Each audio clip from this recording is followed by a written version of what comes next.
ஆண்டவராகிய இயேசு கிறிஸ்துவின் பரிசுத்த நாமத்தினாலே இன்றைக்கும் இந்த புதிய மாதத்தினுடைய மாத பிறப்பு ஆராதனைக்கு இந்த அதிகாலை வேளையிலே வாஞ்சையோடு அவருடைய சமூகத்தை தேடி நாடி வந்திருக்கிற உங்கள் அனைவரையும் கர்த்தர் தாமே ஆசீர்வதிப்பாராக. அல்லேலூயா, அல்லேலூயா, அல்லேலூயா. கர்த்தருக்கு மகிமை உண்டாகட்டும். கர்த்தர் நல்லவர், அவருடைய கிருபை எப்பொழுதும் உண்டு. கர்த்தர் உங்களோடு இருப்பாராக. கர்த்தர் உங்கள் அனைவரையும் ஆசீர்வதிப்பாராக. கர்த்தருடைய சமூகத்தில் என்றைக்கும் எப்பொழுதும் எந்நாளும் அவருடைய பாதத்தை தேடுவதும் அவர் பாதத்தில் அமர்ந்திருப்பதும் ஒரு பெரிய பாக்கியம். பாக்கியம் என்று சொன்னால் இந்த வார்த்தைக்கு வெவ்வேறு அர்த்தங்களிலே சொல்லும்போது, நீங்கள் பேசும்போது சொல்கிறதோ வழக்கத்தில் சொல்கிறோம், அதுக்கெல்லாம் ஒரு கொடுப்பனை இருக்கணுங்க, அதுக்கெல்லாம் நீங்களாம் கொடுத்து வச்ச மனுஷங்க அப்படி சொல்கிறாங்க பார்த்தீங்களா. அதை தான் நான் இப்போ சொல்கிறேன், நீங்கள்லாம் கொடுத்து வச்சிங்க. அதாவது பாக்கியம் என்னது, இங்கே வருவதற்கு இன்றைக்கி எத்தனையோ பேர் வர்றதுக்கு விரும்பி மனசில் நினச்சியும் வர முடியாது. கேட்டால் அவங்க பல காரணங்கள் சொல்லுவாங்க, அது அவங்களுக்கு காரணங்கள் பல இருக்கலாம். ஆனால் ஆண்டவர் உங்களுக்கு அந்த பாக்கியத்தை கொடுத்துருக்கிறார். எனவே அதை நினச்சி ஆண்டவருக்கு நம்ம நன்றி சொல்லணும். மட்டுமல்ல, உண்மையாகவே சங்கீதக்காரன் தாவீது சொன்னது போல் 1000 நாட்களை பார்க்கிலும் உடைய பிரகாரங்களில் செல்லும், ஆமாம், ஆகாமிய கூடாரங்களிலே வாசமாக இருப்பதை பார்க்கலாம், தேவனுடைய ஆலயத்தின் வாசல் படியில் தங்கியிருப்பதே நாடுவேன்னு சொல்கிறார். உண்மையிலே ஒவ்வொரு நாளும் நம்ம வாரத்தில் ஒரு நாள் தான் ஆலயத்துக்கு வருகிறோம், ஒரு சிலர் 2 நாள் வராங்க. இது நம்ம மாதத்தில் ஒரு நாள் இது வைத்திருக்கிறோம். சிலர் நினைக்கலாம், நேற்றைக்கு தான் ஆராதனை நடந்துச்சு, ஞாயிற்றுக்கிழமை வந்தோம், அதுக்கப்புறம் காலையிலே இது என்னது. உங்களை நான் சொல்லலை, இந்த மாதிரிலாம் சில தாட், இந்த மாதிரிலாம் எண்ணங்கள் ஒரு சிலருக்கு வரும். அதனால் அதில் அலட்சியமாக அது ஒரு அசதியாக கருதுகிறார்கள். ஆனால் ஆண்டவர் உங்களுக்கு அப்படி அல்ல. உங்களுக்கு நல்ல ஒரு தெளிவையும் தெளிந்த புத்தியும் கொடுத்து, கர்த்தர் சமூகத்தை தேடுகிற ஒரு வார்த்தையை கேட்கிற, தியானிக்கிற ஒரு முகத்தை பார்க்கிற ஒரு வாஞ்சையை கர்த்தர் உங்களுக்கு கொடுத்துருக்கிறார். வாஞ்சையும் தவணமுள்ள ஆத்மாவை கர்த்தர் திருப்தியாக்குவார். அவன் என்னிடத்திலே வாஞ்சையாக இருக்கிறபடியினாலே நான் உன்னை விடுவிப்பேன். இதுதான் வாஞ்சை. வாஞ்சையாக நம்ம வந்திருக்கிறோம். கர்த்தர் உங்களை எல்லா தீங்குக்கும் விளைவிக்கி உங்களை பாதுகாப்பார். உங்களை கர்த்தர் ஆசீர்வதிப்பாராக. இப்பொழுது நாம் இந்த மாதத்துக்கான வாக்குத்தத்த வார்த்தையை நாம் கவனிக்கலாம். ஆதியாகமம் 40ஆம் அதிகாரம், ஆதியாகமம் 40வது அதிகாரம்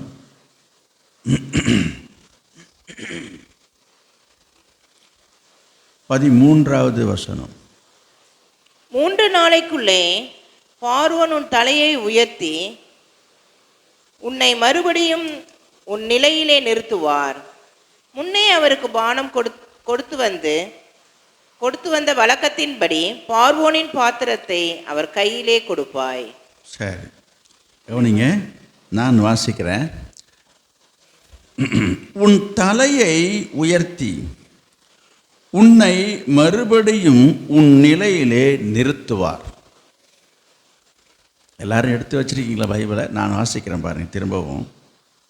உன் தலையை உயர்த்தி உன்னை மறுபடியும் உன் நிலையிலே நிறுத்துவார். இதுதான் ஆண்டவர் உங்களுக்கு கொடுத்துருக்க வார்த்தை.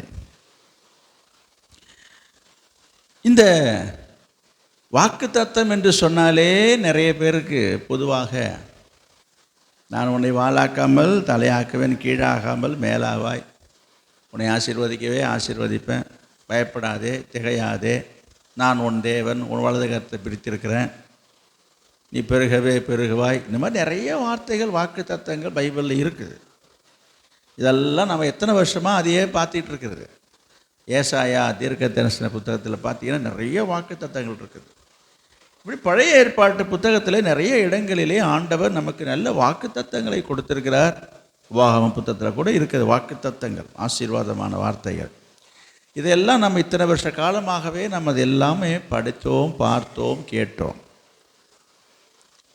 வாக்குத்தத்தம் என்பது இப்போ நான் முன்பு சொன்னது போல், இதோ நான் சகலத்தையும் புதிதாக்குகிறேன், பழையவனையெல்லாம் ஒழிந்து போன, எல்லாம் புதிதாகின, இதெல்லாம் ஒரு வாக்குத்தத்தமான வார்த்தை தானே. இது போன்ற வார்த்தைகளையே நம்ம பார்த்து கேட்டு பழகிட்டோம். இதை தான் சிலர் வாக்குத்தத்தம் என்று நினைக்கிறார்கள். நான் சொல்கிறேன், அது வாக்குத்தத்தம் தான், இல்லைன்னு சொல்லலை. ஆனால் வேதத்திலே ஆண்டவர் வெவ்வேறு சூழ்நிலைகளிலே வெவ்வேறு நபர்களிடத்திலே ஆண்டவர் சொன்ன வார்த்தைகளும் வாக்குத்தத்தங்களாக தான் இருக்கிறது என்பதை நான் உங்களுக்கு சொல்கிறேன். இதை வாசிக்கும் போது உங்களுக்கு தெரியும், இது என்ன வாக்குத்தத்தமாக, இதில் என்ன இருக்குது என்று சொல்லி மேலோட்டமாக நீங்கள் நினைக்கக்கூடும்.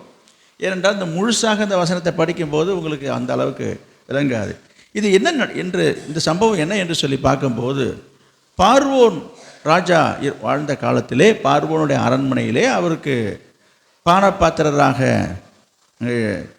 இந்த சம்பவம் முழுசாக இதில் விவரித்து சொல்லப்பட்டிருக்குது. எகிப்து ராஜாவுக்கு பானபாத்திரக்காரனும் சுயம்பாகியும் எகிப்து ராஜாவாகிய தங்கள் ஆண்டவனுக்கு குற்றம் செய்தார்கள். பார்வோன் தன் பானபாத்திரக்காரரின் தலைவனும் சுயம்பாகிகளின் தலைவனுமாகிய இவ்விரண்டு பிரதானிகள் மேலும் கடுங்கோபம் கொண்டுருக்கு பாருங்க. அதாவது ராஜ அரண்மனையிலே ராஜாவுக்கு பணிவிடை செய்யக்கூடியவர்கள் பலர் உண்டு. அதில் ஒரு வேலைக்காரன், பானை பாத்திரக்காரனா, அவருக்கு வேண்டும் போதெல்லாம் அவருக்கு குடிக்க கொடுத்துக்கிட்டே இருக்கணும். சரி, இப்போ அதெல்லாம் விவரித்து பேசிகிட்டு இருக்குது அவசியம் இல்லை. ஆனாலும் உங்களுக்கு விவரம் தெரியணுமில்லை ஒரு சிலருக்கு இது என்ன யார் என்ற. அப்படிப்பட்ட அந்த பானை பாத்திரக்காரன் ஏதோ ஒரு தப்பு பண்ணிட்டான். அங்கே எழுதியிருக்குது, குற்றம்னு என்ன குற்றம்னு எழுதப்படலை, ஏதோ ஒரு குற்றம் செய்து விட்டான். அதனால் ராஜாவுக்கு அவர் மேலே கோபம் வந்தது. கோபம் என்ன செய்தான், அவன் கூட இன்னொருத்தவன், ரெண்டு பேரையும் அங்கே கடும் கோபம் கொண்டு யோசேப்பு சிறையில் வைக்கப்பட்டிருக்கிற சிறைச்சாலையில் கொண்டு போய் வச்சிட்டான். இதுதான் அதுக்குள்ள பின்னாடி நான் சொல்லிட்டு வரேன். அப்படி இருக்கும் பொழுது யோசேப்பு, நான் நேற்று கூட சொன்னேன், யோசேப்பு சிறைச்சாலையில் வைக்கப்பட்டிருக்கும் போது கர்த்தர் கூட இருந்தார் என்று சொல்லும் பொழுது, அங்கே சிறைச்சாலைக்காரன் என்ன செய்தான், அவனுடைய உத்தமத்தையும் உண்மையையும் தெய்வ பயத்தையும் பார்த்து விட்டு அவன்கிட்ட எதையுமே விசாரிக்கிறது கிடையாது, எதையுமே அவங்க கேட்கறது கிடையாது. எங்கே இருக்கு பாருங்க, இதே இந்த 40ஆம் அதிகாரத்துக்கு கொஞ்சம் அது மேலே அதை கண்ணை எடுத்து பார்த்தீங்கன்னா அங்கே இருக்குது பாருங்கள். கர்த்தர் அவனோடு இருந்தபடினாலும் அவன் எதை செய்தானோ அதை கர்த்தர் வாய்க்க பண்ணபடினாலும் அவன் வசமாக இருந்த யாதொன்றை குறித்து சிறைச்சாலை தலைவன் விசாரிக்கவில்லை. இவனை என்ன ஏதுன்னு யாரும் கேட்குறதே கிடையாது. அந்த அளவுக்கு யோசேப்பு இருந்தான், பர்ஃபெக்டாக இருந்தான். அங்கே உள்ள கைதிகள், விசாரணை கைதிகள் யாராக இருந்தாலும் யோசேப்பிட்டு இருந்தால் நீனே பார்த்துக்கன்னு சொல்லி அவனுக்கு அப்படி ஒரு பொறுப்பு கொடுத்துட்டாங்க. எப்படி இருந்திருக்கிறான் பாருங்கள் அதில். சரி, இப்படிப்பட்ட சூழ்நிலையில் இந்த யோசேப்பு இவனை விசாரிக்கிறான்னு போட்டிருக்காங்க. யார அங்கே அவன் அவர்களை விசாரித்து வந்தான். 4வது வருஷத்துக்கு பாருங்க. அநேக நாட்கள் சிறைச்சாலையில் இருக்கும்போது யோசேப்பு விசாரித்து வந்தான். என்ன அர்த்தம், தினமும் அவங்கள்ட்ட பேசிக்கிட்டு அவன் காரியம் என்ன ஏதுன்னு இப்படி பழகிட்டு இருக்கும்போது ஒரு நாள் அவனுக்கு ஒரு சொப்பனம் வந்தது. சொப்பன கண்டனை தவிர சொப்பனத்துக்கு அர்த்தம் தெரியல, என்ன நடக்க போகுது, ஏது நடக்க போகுதுன்னு ஒரு கவலை கலக்கத்தோடு இருக்கும்போது யோசேப்பிட்ட நிற்கும்போது, யோசேப்பு என்ன உங்கள் முகம்லாம் மாறி இருக்குன்னு கேட்கும் பொழுது, அப்போ சொன்ன இன்னுமே நாங்கள் ராத்திரி ஒரு கனவு கண்டோம், அது என்னன்னு தெரியல, யார்கிட்ட போய் கேட்குறது, அர்த்தம் தெரியலன்னு போது அப்போ யோசேப்பு சொல்கிறாரு, இது என்னப்பா சொப்பனத்துக்கு அர்த்தத்தை தெரிவிக்கிற கர்த்தர் அல்லவா, இவன் தான் சொல்கிறான், அவர் தன்னடக்கத்தை பாருங்கள். அப்படி சொல்லும் பொழுது இந்த சொப்பனத்தை சொல்கிறாங்க. சொப்பனத்தை சொல்லும்போது அதுக்கு விளக்கம் சொல்கிறார் யார், யோசேப்பு. அதை தான் நம்ம இங்கே படித்தோம் 13வது வசனத்தில். அதற்கு யோசேப்பு அந்த அந்த அந்த அந்த சொப்பனத்துக்கு விளக்கம் சொல்கிறார். அந்த 3 கொடிகளும் 3 நாளைக்குள்ளே பார்வோன் உன் தலையை உயர்த்தி உன்னை மறுபடியும் உன் நிலையிலே நிறுத்துவார். அதாவது நீ இழந்து போன வேலையை திரும்பவும் உனக்கு தருவார், நீ திரும்பவும் அதே வேலையை செய்வ, அதே ராஜாட்ட இருப்பேன்னு சொல்லும்போது இந்த சொப்பனத்துக்கு விளக்கம் கொடுக்கும்போது எவ்வளோ சந்தோஷமாக இருக்குது பாருங்கள். இதுதான் இந்த சம்பவம். அந்த சம்பவத்தின் பின்னில் சொல்லப்பட்ட வார்த்தை தான் இது. இதை தான் இன்றைக்கு உங்களுக்கு ஒரு வாக்குத்தத்தமாக அதிலிருந்து ஒரு சில வார்த்தைகளை நான் எடிட் பண்ணி உங்களுக்கு நான் எடுத்து சொல்லிக் கொண்டிருக்கிறேன். அது என்னவென்று சொன்னால், உன் தலையை உயர்த்தி உன்னை மறுபடியும் உன் நிலையிலே நிறுத்துவார். இது அந்த இடத்திலே அந்த அந்த பானபாத்திரக்காரனுக்காக சொல்லப்பட்டிருந்தாலும் கர்த்தர் இன்றைக்கு இந்த மாதத்தில் இங்கே வந்திருக்கிற உங்களை பார்த்து ஆண்டவர் சொல்கிறாரு, அந்த மனுஷனுக்கு செய்தது போல நடந்தது போல உன் வாழ்க்கையிலையும் உங்கள் குடும்பத்திலையும் ஆண்டவர் உங்கள் தலையை உயர்த்தி உன்னை மறுபடியும் உன் நிலையிலே நிறுத்துவார். எந்த இடத்துல நீ தலை குனிந்தாயோ, எந்த இடத்துல நீ தலை குனிந்து இருக்க வேண்டிய ஒரு சூழ்நிலை ஏற்பட்டதோ, எதனால் யாரால் எதனால் நீ ஒரு தலை குனிந்து அல்லது உனக்கு தலை குனிவு ஏற்படுகிறது போல ஒரு சூழ்நிலைகள் உனக்கு நடந்ததோ, யாரால் நடந்ததோ, எதனால் நடந்ததோ, எங்கே நடந்ததோ, எப்படி நடந்ததோ, ஆண்டவர் சொல்லுகிறார் உன் தலை அதே இடத்துல ஆண்டவர் உன் தலையை உயர்த்தி உன்னை மறுபடியும் உன் நிலையிலே நிறுத்துவார். என ஒரு அருமையான வார்த்தையை பாருங்கள். எனவே உன்னோட வாழ்க்கையிலே உங்கள் குடும்பத்திலே என்னென்ன சூழ்நிலைகளுக்குள்ளாக நீங்கள் கடந்து போனீர்களோ, எதையெல்லாம் நடந்த காரியங்கள் 4 பேருக்கு மத்தியில் மற்றவங்க மத்தியில் ஒரு தலைக்குனிவை ஏற்படுத்துகிறது போல ஒரு குடும்பத்தார்கள் செய்திருக்கலாம், உங்கள் பிள்ளைகள் மூலமாக ஏற்பட்டிருக்கலாம், உங்கள் உறவுகள் மூலமாக, உங்கள் சொந்தங்கள் மூலமாக, யார் மூலமாக எதன் மூலமாகவோ யாரால் உங்களுக்கு ஒரு குறைச்சல் ஏற்பட்டதோ, யாரால் உங்களுக்கு ஒரு அவமானம் ஏற்பட்டதோ, யார் உங்களை புறக்கணித்து தள்ளினார்களோ, ஒதுக்கி வைத்தார்களோ, உங்களை அவமதித்தார்களோ, கர்த்தர் சொல்லுகிறார் அந்த இடத்திலே அவர்களுக்கு முன்பாகவே உன்னுடைய தலையை ஆண்டவர் உயர்த்தி என்ன செய்வார்? உன்னை மறுபடியும் உன்னை நிலைக்கு. இன்றைக்கு உன்னுடைய நிலைமை எப்படி இருக்கிறது? ஒருவேளை நொடிந்து போயிருக்கலாம், உடைந்து போயிருக்கலாம். சொல்லுவாங்க சிலருடைய, இன்றைக்கு என் கையில் பணம் இல்லை, வருமானம் இல்லை, வசதி இல்லை, அதனால் எல்லாரும் என்ன செய்யலை, என்னை யாரும் மதிக்க மாட்டுறாங்க, என்னை எல்லோரும் ஒதுக்குறாங்க, என்னை எல்லோரும் புறக்கணிக்கிறாங்க, எல்லாம் அவமதிக்கிறாங்க என்று சொல்லக்கூடிய சில நிலையில் இருக்கும். கர்த்தர் சொல்கிறாரு அதே இடத்துல அவங்க கண்ணுக்கு முன்பாகவே உன்னை உயர்த்துவேன் என்று கர்த்தர் சொல்கிறார். எத்தனை நேரங்களில், எத்தனை சமயங்களில், சில நேரங்களில் சில காரியங்களே நம்ம வாழ்க்கையில் நடக்கும்போது, பொதுவாக சொல்கிறேன், எந்த ஒரு காரியமாக இருக்கட்டுங்க, சில நேரங்களிலே சில நேரங்களிலே சில விஷயங்களில் அவங்க முகத்தை முழிக்கும் யோசிப்பாங்க. சில அவங்கள எப்படி ஃபேஸ் பண்ணுறது எனக்கு தெரியலிங்க, எப்படி அவங்க முகத்தை பார்க்குறதுன்னு தெரியலையே. அப்படின்னா என்ன? அதாவது வெட்கப்பட்டு வருத்தப்பட்டு ஒரு தயக்கமாக இருக்கிற ஒரு சூழ்நிலைக்குள்ளாக சிலர் கடந்து போகலாம். சில சம்பவங்கள் வாழ்க்கையில் நடக்கும்போது எப்படிங்க வெளியில் தலை காட்டுறதுன்னு தெரியலிங்க. உண்டு தானே? இப்படிலாம் நமக்கு வாழ்க்கையில் குடும்பத்தில் நடக்கிறது தானே. வாழ்க்கையில் ஐயோ இந்த நடந்த காரியத்தை எல்லாருக்கும் தெரிஞ்சு போச்சு, எல்லோரும் பார்த்துட்டாங்க, எல்லாருக்கும் கேள்விப்பட்டாங்க, எல்லாருக்கும் தெரியுது, நான் இதோட நான் வெளியில் போனால் எல்லோரும் என்னை ஒரு மாதிரி பார்க்குறாங்க, அவங்க ஏறெடுத்து பார்க்குறதுக்கே எங்கள் மனசு துணியில்லை. இப்படி சொல்லக்கூடிய ஒரு சூழ்நிலை, அது எந்த சூழ்நிலையோ, அது உன்னால் ஏற்பட்டதா, இல்லை உன்னுடைய உறவு சொந்தத்தினால் ஏற்பட்டதா, அல்லது உன்னுடைய பிள்ளைகள் மூலமாக ஏற்பட்டதா, எதனால் யார் காரணமாக இருந்தாலும் சரி, அதில் நீயே காரணமாக இருந்தாலும் சரி, கர்த்தர் இன்றைக்கு இந்த கால நேரத்தில் உங்களுக்கு நல்ல ஒரு வார்த்தையை தந்து உங்களை திடப்படுத்துகிறது என்னவென்று சொன்னால், உன் தலையை உயர்த்து. பாருங்க, சில நேரங்களில் நான் சொன்னது போல் போகும்போது என்ன செய்வாங்க, சில பேர் தலையை நட்டுக்கிட்டு போவாங்க. பற்றியா இங்கே பண்ணுறதெல்லாம் பண்ணிவிட்டு எப்படி போக முடியும்? சில பேர் தலையை நட்டு, இன்னும் சில பேர் என்ன செய்வாங்க, இன்னும் சில பேர் மூஞ்சி திருப்பிட்டு போவாங்க. எப்படி அவங்கள ஃபேஸ் பண்ணுறது? இன்னும் சில பேர் இருக்கிறாங்க, என்னது எப்படி சொல்கிறது, அது நீங்கள் பேசுகிறதான் சொல்கிறேன். போகிறேன் பாரு, தலையில் துண்டை போட்டு போகிறேன் பாரு, உண்டா இல்லைங்களா? ஏங்க இதெல்லாம் நம்ம அன்றாட வாழ்க்கையில் நம்ம பேசுகிற வார்த்தை, ஊரில் உலகத்தில் நடக்கிறத சொல்கிறோம். என்ன நடந்தது தெரியுமா உனக்கு? அதெல்லாம் அப்படி அவ்வளோதான், தலையில் துண்டை போட்டு போக வேண்டியதான். அப்படின்னா என்ன அர்த்தம்? ஒரு தலை குனிவான விஷயம் தானே. நான் என்ன சொல்ல வரேன்னா, இது போல் எந்த ஒரு காரியமாக இருந்தாலும் சரி, கர்த்தர் இன்றைக்கு சொல்கிற வார்த்தை என்ன? உன் தலையை உயர்த்தி உன்னை மறுபடியும் அப்போ நீ எந்த நிலையிலிருந்து விழுந்தாய், நீ இருந்த நிலையிலிருந்து விழுந்தாய், நீ எந்த நிலையிலிருந்து விழுந்தாய் என்பதை அறிந்து ஆண்டவர் திரும்பவும் என்ன செய்வார்? உன்னை அந்த இடத்துல கொண்டு வந்து நிறுத்துவார். Price the Lord.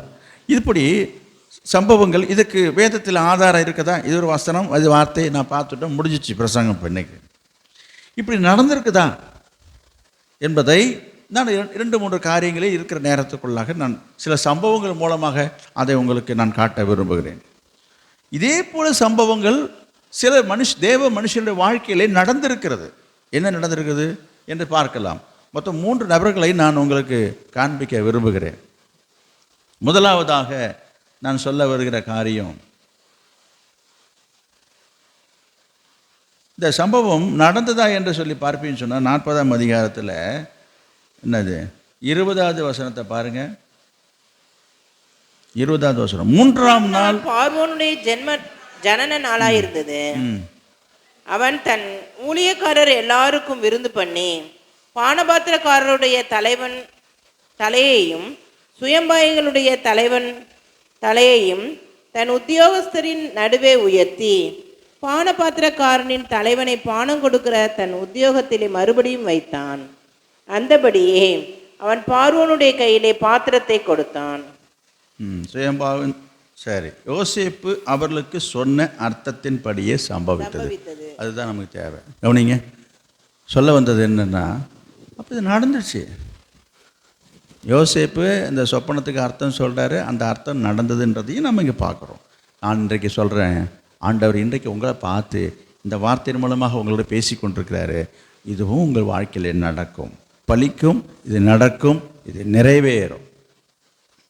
சரி, நாம் சில உதாரணங்களை நான் உங்களுக்கு காட்ட விரும்புகிறேன். முதலாவது தாவீதை பற்றி பார்ப்போம். 2 சாமுவேல் 15ஆம் அதிகாரம். 2 சாமுவேல் 15ஆம் அதிகாரம். 2 சாமுவேல் 15ஆம் அதிகாரம் 14வது வசனம். அப்பொழுது தாவீது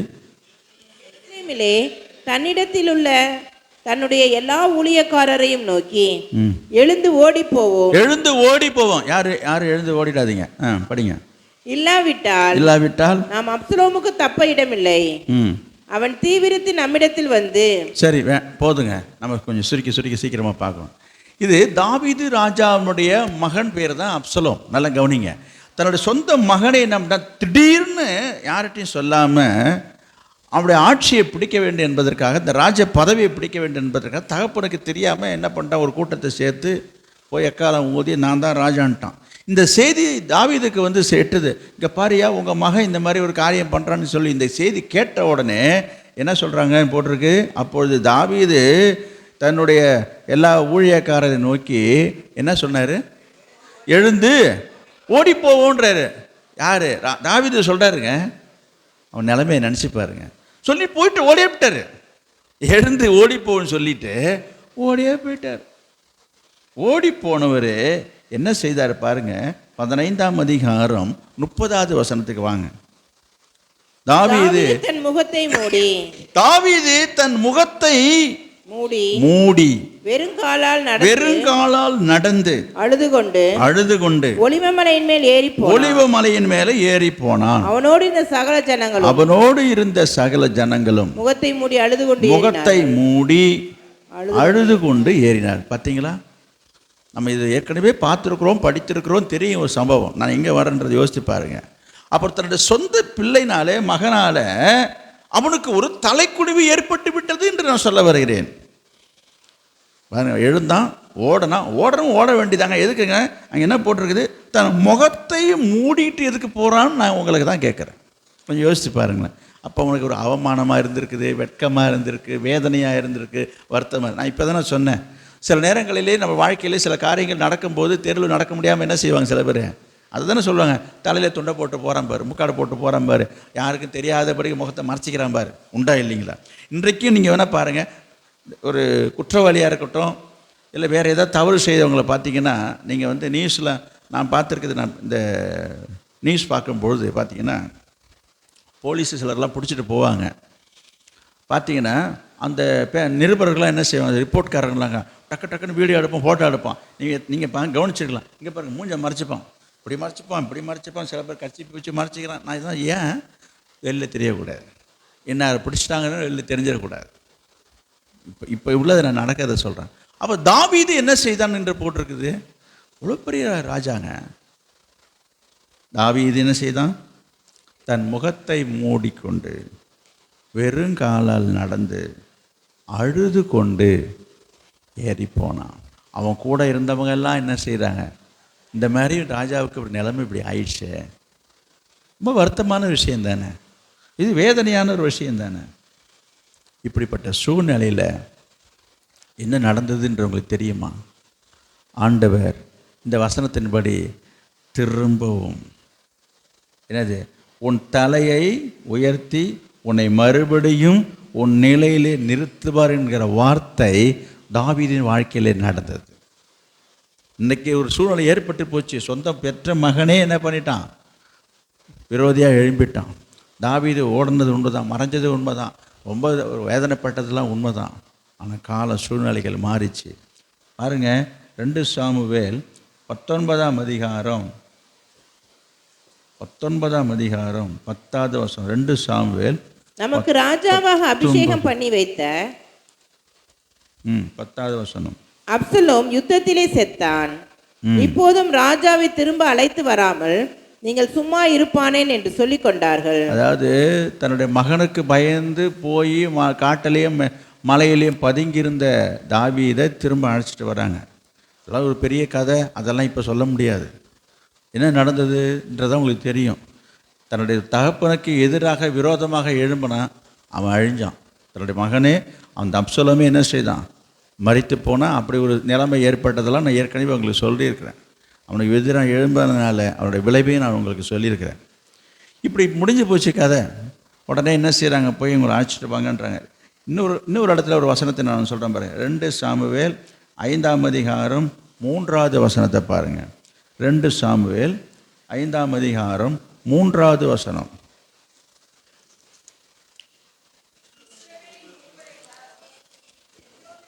இஸ்ரவேலின் மூப்பர் எல்லாரும் எப்ரோனிலே ராஜாவினிடத்தில் வந்தார்கள். தாவீது ராஜா அவர்கள் தாவீதை இஸ்ரவேலின் மேல் ராஜாவாக அபிஷேகம் பண்ணினார்கள். அதாவது முதல்ல தாவீதை அபிஷேகம் பண்ணது யாரு? சாமுவேல். உங்களுக்கு தெரியுமா? என்னது, ஆண்டவர் சாமுவேல்கிட்ட சொல்கிறாரு, நீ போய் ஈசாய் வீட்டுக்கு போகும்போது எல்லாரும் காக்கும்போது இவனை நான் தெரிஞ்சிக்கலன்னு சொல்கிறாரு. இவன் காட்டில் இருக்கிறாரு, அப்புறம் ஆடு மேய்ச்சிட்டு இருக்கிறான், அவரை வரவழைக்கிறது நான் தான் இவனை தான் நான் தெரிஞ்சுக்கிட்டேன்னு சொல்லும்போது முதல்ல ஆண்டவர் சொல்கிறார், இவனை தான் நான் தெரிஞ்சுக்கிட்டேன், இவனை தான் நீ ராஜாவாக அபிஷேகம். நான் சொல்ல வந்தது, ஏற்கனவே அபிஷேகம் பண்ணப்பட்டவன் ராஜாவாக அபிஷேகம் பண்ணப்பட்டவன் இதா. ஆனால் பல சூழ்நிலை நிமித்தமாக அவன் அந்த பதவியில் இருக்க முடியாமல் போனது, சவுல் இருக்கிற வரைக்கும். அதுக்கப்புறமா நடந்தது தான் நான் சொல்கிறேன். ஆண்டவர் தான் செய்த காரியத்தை நிலைநாட்டினார், நிலைநிறுத்தினார், உறுதிப்படுத்தினார் என்று சொல்ல வருகிறார். என்னது, மீண்டுமாக என்ன செய்ததாக அங்கே பார்க்குறோம், அவனை ராஜாவாக அபிஷேகம் பண்ணுகிறதை பார்க்குறோம். இது 2. 3வதாக எப்போ தன்னுடைய சொந்த மகன் மூலமாக துரத்தப்பட்டு தாவீது இங்கும் வளைஞ்சு தெரிஞ்சு கொண்டிருக்கும் போது யார் அவனுக்கு விரோதமாக எழும்புறாங்களோ அவன் இறந்துட்டான். இதுக்கு தாவீது காரணம் இல்லை, வருத்தமான விஷயந்தான். இதை பற்றி நான் உங்களுக்கு தனியாக செய்தி கொடுத்தாச்சு. பாருங்கள் முடிவு என்னாச்சுன்னு பாருங்கள். ஆண்டவர் என்ன செய்கிறாரு, திரும்பவும் தாவீதை அதே இடத்துல கொண்டு வந்து உட்கார வைக்கிறார். அதுக்கு தான் நான் சொல்ல வந்தேன். சரி, இந்த நிலையை அடைய, இந்த பாதையை கடந்து வர, இந்த சூழ்நிலைகளை மீண்டு வர தாவீது என்ன செய்ய வேண்டியதாக இருந்தது? தாவீதுக்கு நடந்தது உண்மைதான். தாவீதுக்கு முன்னதாக ஒரு துன்ப துயரத்தை நான் சொன்னேன். தலையை மூடிட்டு போனானே, முகத்தை மூடிட்டு போனான், அழுதுகிட்டு போனான். பாருங்கள், இப்படி வேதனையாய் கடந்து போன வாழ்க்கையில் ஆண்டவர் ஒரு பெரிய மாற்றத்தை திருப்பு முனை ஏற்படுத்தி திரும்பவும் அவனை தாவீதை இந்த ராஜாவாக கொண்டு வந்ததை நான் உங்களுக்கு சொல்லி சுருக்கமாக முடிச்சிட்டேன். ஆனால் இந்த சூழ்நிலையை கடந்து வருவதற்கும் இதிலிருந்து அவன் மீண்டு வருவதற்கும் அவன் செய்ய வேண்டிய அவன் செய்த காரியங்கள் என்ன என்பதையும் நம்ம பார்க்கணும். உங்கள் வாழ்க்கையிலே ஆண்டவர் அப்படிப்பட்ட ஒரு காரியத்தை செய்ய ஆசையாக தான் இருக்கிறார், ஆர்வமாக ஆவலாக இருக்கிறார் தான். ஆனால் நீங்கள் கடந்து போக வேண்டிய பாதைகள் சில இருக்கிறது என்று நான் உங்களுக்கு சொல்ல வருகிறேன். என்ன செய்யணும் அதற்கு? தாவீது என்ன செய்தான்? 2 சாமுவேல் 16ஆம் அதிகாரத்தில் 2 சாமுவேல் 16ஆம் அதிகாரத்தை எடுத்து பாருங்கள். நம்ம அடிக்கடி நான் உங்களுக்கு 1000 தடவை சொல்லியாச்சு. அது 2 சாமுவேல் 16ஆம் அதிகாரத்தில் 6லிருந்து 14 வரை உள்ள வசனங்களை பார்க்கும்போது தன்னுடைய சொந்த மகனால் தாவீது புறக்கணிக்கப்படும் பொழுது, அவமதிக்கப்படும் பொழுது அவனுக்கு நேரிட்ட ஒரு சந்தர்ப்ப சூழ்நிலையை தான் உங்களுக்கு நான் பலமுறை சொல்லிட்டேன். சீமேய் என்கிற ஒரு மனுஷன் என்ன செய்கிறான்? சீமேய் என்ன செய்கிறான்? 16ஆம் அதிகாரம் 6வது வசனம். சகல ஜனங்களும் தாவீதின் மேலும் தாவீது ராஜாவுடைய சகல ஊழியக்காரன் மேலும் கற்களை எறிந்தான். கல்லை விட்டு கடாசுறான், கல்லால் அடிக்கிறான், அப்புறம் தூஷிக்கிறான் இல்லைங்களா? சீமேய் அவனை தூஷித்து, இரத்தப்பிரியனே, பேலியாளின் மனுஷனே, தொலைந்து போ. எவ்வளவு, அதாவது அவன் எவ்வளவு நிந்தைகளை அவமானங்களை சந்திக்க வேண்டியது. இதுக்கெல்லாம் யாருங்க காரணம்? இதுக்கெல்லாம் யாரு காரணம்? சரிங்க, தன்னுடைய சொந்த பிள்ளையே, அதை தான் தாவீதே சொல்கிறார், அவன் வாயாலேயே அங்கே சொல்கிறாரு. என்னது, இந்த மாதிரிலாம் பேசும்போது இதெல்லாம் கேட்க முடியல, காது புளிச்சு போகுது, கூட இருக்கிறவங்களாம் மனசு ரொம்ப பதைக்குது, ரொம்ப துடிக்கிறாங்க. என்னங்க இந்த மாதிரி ஏது இவன் யார், அவன் இதை பேசுகிறதுக்கு இவன் யார் அவன்? அப்போது சிறுவாயின் குமாரன் என்ன சொன்ன, அபிஷாய் ராஜாவை பார்த்து 9 இருக்க பாருங்க, இந்த செத்த நாய் ராஜாவாகி என் ஆண்டவனை தூஷிப்பானேன், நான் போய் அவன் தலையை வாங்கி போட்டுவான். என்னங்க அவெல்லாம் ஒரு நாய், உயிரோடு இல்லை, நாய் கூட இல்லை, செத்த நாய், நாய்க்கு சமம். இவன் உங்களை பேசிகிட்டு இருக்கான். இந்த நிலைமைக்கு யாருங்க காரணம்? சொந்த பிள்ளையால் வந்த வினை தானே இது, தன் சொந்த மகனால் வந்த வினைவேது. அதற்கு ராஜா, சிறுவாயின் குமாரனே, எனக்கு உங்களுக்கும் என்ன, அவன் என்னை தூஷிக்கட்டும், தாவீதை தூஷிக்க வேண்டும் என்று கர்த்தர் சொல்லுகிறார்.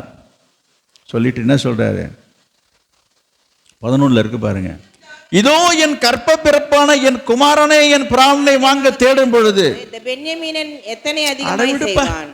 நான் பெத்த பிள்ளையே எனக்கு விரோதமா இருக்கு, வளர்த்த கடை மார்பல பாயின்னு சொல்றாங்கல்ல, நான் பெத்ததே எனக்கு மாரி பேசிகிட்டு இருக்குது, அப்புறம் ஏன் ஊர் பேசாது, ஊரில் உள்ள பேச மாட்டான். இன்றைக்கு நிலைமை அதுதான் நம்ம குடும்பத்தில். அதாவது என்னது, என்ன ஊர் 2 பட்டா, ஒரு பழமொழியாக சொல்லுவாங்க, ஊர் 2 பட்டா அப்படி சொல்கிறாங்க பாருங்க. அது என்னது, சரி, அது உங்களுக்கு தெரியும். அப்போ நம்ம குடும்பத்தில் ஒரு குழப்பம் ஏற்படுதா, ஒரு பிரச்சனை ஏற்படுதுன்னா எல்லாருக்கும் ரொம்ப நெல்வாக போயிடும், எல்லாருக்கும் இலக்காரமாக போயிடும். எல்லாம் சும்மா என்னது, இங்கே சொன்னது மாரி நாய்க்குட்டிக்கு மாரி இருக்கிறது கூட நம்மளை பேசும், நாய்க்கு சமமாக, நாயை விட கேவலமாக இருக்கிறது கூட நம்மளை நாய் மேலே பார்க்கும், பேசும். இதெல்லாம் ரொம்ப கஷ்டம் தானே. நான் என்ன சொல்கிறேன், தாவீது எப்படிப்பட்ட ஒரு கருகலான கடுமையான சூழ்நிலைக்குள்ளே போனார் என்பதை நான் சொல்கிறேன், சும்மா இல்லை. அவருடைய பாதையை நினச்சி பாருங்க. இதெல்லாம் யாரால் வந்தது? அதை அவர் சொல்கிறாரு, அதை அவர் சொல்லி காட்டாரு. அடே, நான் பெத்த பிள்ளையே எனக்கு எதிராக நிற்கிது, அப்புறம் ஊரா விட்டு பிள்ளைங்க என்ன பேசாது, எல்லாம் பேசதாங்க செய்வாங்க, பேசினா அப்புறம் போ. இருக்க முடியுதா உங்களால்? இருக்க முடியுமா? இதெல்லாம் இதே போல் சூழ்நிலைங்க கடந்து போகும், மனசு எவ்வளோ வேதனைப்படும். இதுக்கெல்லாம் காரணம் இவன் தானே, இவன் பண்ணினது நெளிவு தானே. எல்லாம் நம்ம ஊரில் நம்மளை 4 விதமாக பேசுகிறாங்க. நான் சொல்கிறேன், பேசுனாங்கன்னு சொல்லிட்டு நிற்கிறதோட இல்லை, தாவீது என்ன செய்தான் 11 தான் பார்க்குறோம். அவன் தூஷிக்கட்டும், அப்படி செய்ய கர்த்தர் அவனுக்கு கட்டளையிட்டிருக்கிறார். ஒருவேளை கர்த்தர் என் சிறுமையை பார்த்து இந்த நாளில் நிந்தித்த நிந்தனைக்கு பதிலாக எனக்கு நன்மையை சரி கட்டுவார் என்றார். போதும் சொல்றாரு, பரவாயில்லப்பா, அவன் பேசினா போகிறான், சொன்னா போகிறான், செய்தா போகிறான், பேசிட்டு போனா போகிறான், எல்லாத்தையும் பார்த்து ஆண்டவர் என்ன செய்வார், எனக்கு நியாயத்தையும் நீதியும் சரி கட்டுவார். அதாவது அவன் கடந்து போனதுன்னு நான் சொல்கிறேன். இப்படி இவர் சொல்லி அந்த பாதையை கடந்து போனதுக்கு அப்புறமா தான் ஆண்டவர் என்ன செய்கிறாரு, கிரியை செய்கிறாரு. அவன் மீண்டும் என்ன செய்கிறான், வந்தானா வரலையா? நான் சொல்ல வந்தது, உங்கள் வாழ்க்கையினுடைய சூழ்நிலையிலே நீங்கள் எந்த பாதையில் கடந்து போனாலும் சரி, நீ எந்த சூழ்நிலையிலே நீ கடந்து போனாலும் சரி, என்ன செய்யணும்? தாவீது இங்கே என்ன செய்தான்னா, தன்னுடைய மகன் தன்னுடைய பதவியை, அதாவது இந்த ராஜ பதவியை தேடி வரும்பொழுது என்னது, திருட்டுத்தனமாக தான் எடுத்துக்கிட்டான், நயவஞ்சகமாக தான் எடுத்துக்கிட்டான், விட்டு கொடுத்து ஒதுங்கி போனான்னு நான் சொல்கிறேன். அவன் நினச்சிருந்தான்னா, தாவீதை சொல்கிறான், அவன் நினச்சிருந்தான்னா கோலியாத்தை வீழ்த்தின தாவீதுக்கு மற்றவங்க அத்தனை பேருமே ஒரு சுண்டு விரலுக்கு ஆகுமா, அவங்களாம் சுண்டு விரலுக்கு ஆகுமா, சுண்டக்கா. ஆனால் தாவீது யார்கிட்டையும் எந்த பிரச்சனையும் இல்லாமல் ஒதுங்கி போனான், பொறுமையாக இருந்தான், விட்டு கொடுத்தான். அது மட்டுமில்லை, அவமானங்களை சகித்து கொண்டான், பொறுத்து கொண்டான், பொறுமையாக இருந்தான். ஏன்னா தேவன் மேலே ஆண்டவர் மேலே எந்த ஒரு குறையும் குற்றமும் சுமத்தலாம தன்னுடைய நிலைமையை நினச்சி, இதுக்கெல்லாம் ஆண்டவர் தான் சொல்கிறாங்க. நிறைய பேர் முறுமுறுப்பாங்க, சில பேர் இதெல்லாம் ஆண்டவர் பார்த்துக்கிட்டு தானே இருக்கிறாரு, இதெல்லாம் கேட்க மாட்டாரு என்று சொல்லி அவன் யாரையும் குறை சொல்லலை.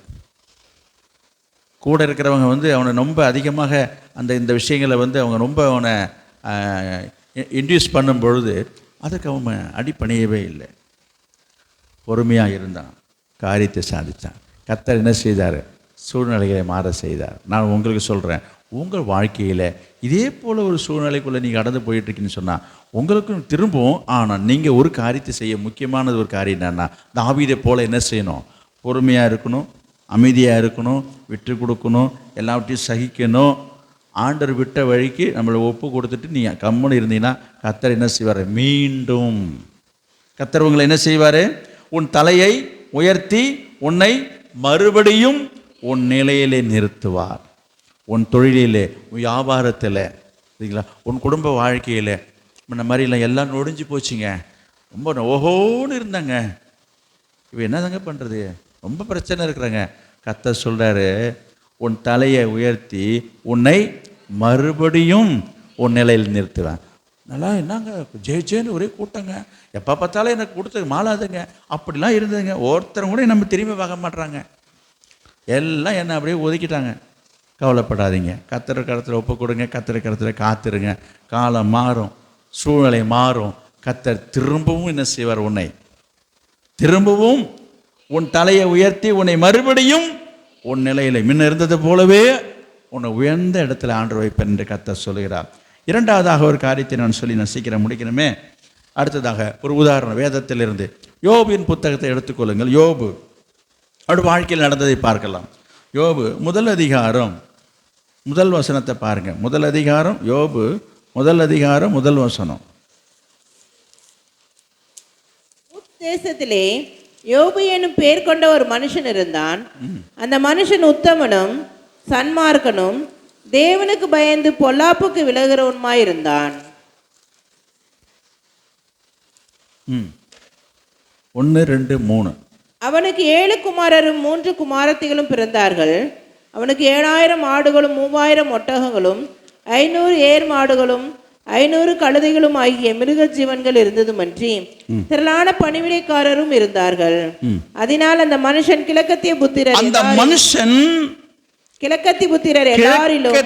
புத்திரர் எல்லாரிலும் பெரியவன். கவனிங்க, யோபு சாதாரண ஆள் இல்லைங்க, பெரிய பெரிய பணக்காரன், வசதி படைச்சவன் தான். அங்கே ஒரு வார்த்தை சொல்லப்பட்டிருக்கு பாருங்க. அந்த ஊர்லேயே யார் அவரு? அந்த ஊருக்கே பெரிய ஆளுங்க சொல்கிறாங்களே, அந்த ஊர்லேயே அவங்க தான் பெரிய பணக்காரன். அந்த போல் ஒரு பெரியவனாக இருந்தான் என்று எழுதியிருக்கிறது. அப்படி வாழ்ந்த குடும்பங்க, அப்படி வாழ்ந்தான், அப்படி இருந்தான். என்ன இருந்துன்னு போட்டிருக்கு எல்லாம்? 7000 ஆடு, 3000 ஒட்டகம், 500 ஏறு மாடு, 500 கழுதை. இது இல்லாமல் வேலைக்காரர்களை ஏகப்பட்ட பேர், 10 பிள்ளைங்க. அந்த ஊர்லேயே அந்த நாட்டிலே அவன் வாழ்ந்த நாட்களில் அவன் தான் பெரிய ஆள். அப்படி இருந்த வாழ்ந்த அந்த யோபனுடைய வாழ்க்கையில் நடந்தது என்னையா? இதெல்லாம் உங்களுக்கு தெரியும். சாத்தான் பிசாசு ஆண்டவர்கிட்ட போய் அனுமதி வாங்கிட்டு வந்து சோதிக்க வந்ததெல்லாம் நம்ம படித்தது தெரிஞ்ச கதை தானே உங்களுக்கு. சோதிக்க வரான். ஒரே நாளில் என்ன நடந்துச்சு? ஒரே நாளில் ஆடு மாடு ஒட்டகம் கழுதை எருது எல்லாம் செத்து போச்சு. அப்புறம் சரி, அதாவது பரவாயில்ல, 10 பிள்ளைகளும் ஒரே நாளில் ஒரே நேரத்தில் ஒரே இடத்துல 10 பிள்ளைகளும் இறந்து போகிறாங்க. இதெல்லாம் சாதாரண தாங்கிற விஷயமா? இதெல்லாம் நடந்தது உங்களுக்கு தெரியும். அதுக்கப்புறம் மிஞ்சி போயிருக்கிறது யார்? யோபு உங்கள் மனைவி மட்டும்தான்.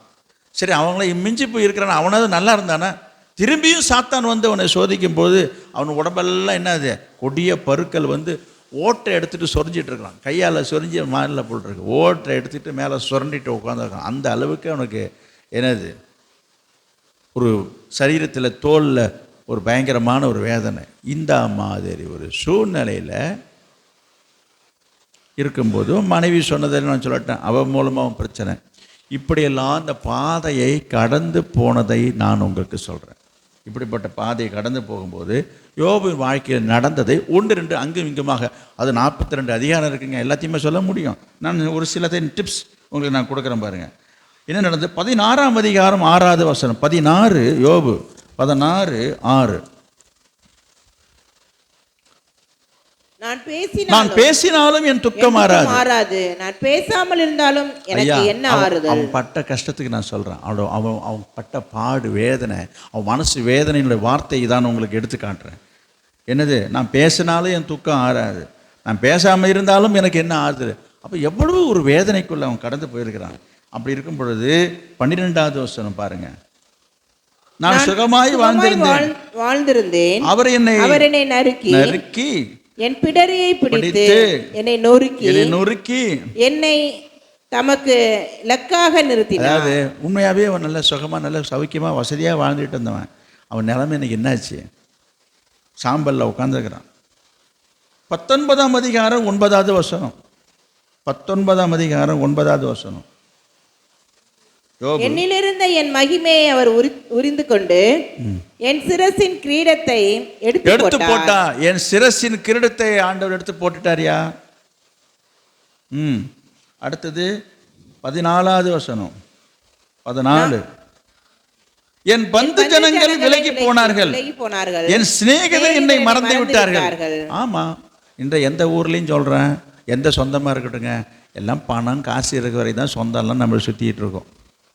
10 ரூபாய் நம்மகிட்ட இல்லைன்னா நம்மளை கண்ட 8 நேரம் போயிடுவாங்க. இது உங்களுக்கு தெரிஞ்ச விஷயந்தான், தெரியாத நான் ஒன்றும் சொல்லலை. பணம் இருந்தால் தான் எல்லோரும் மதிக்கிறாங்க.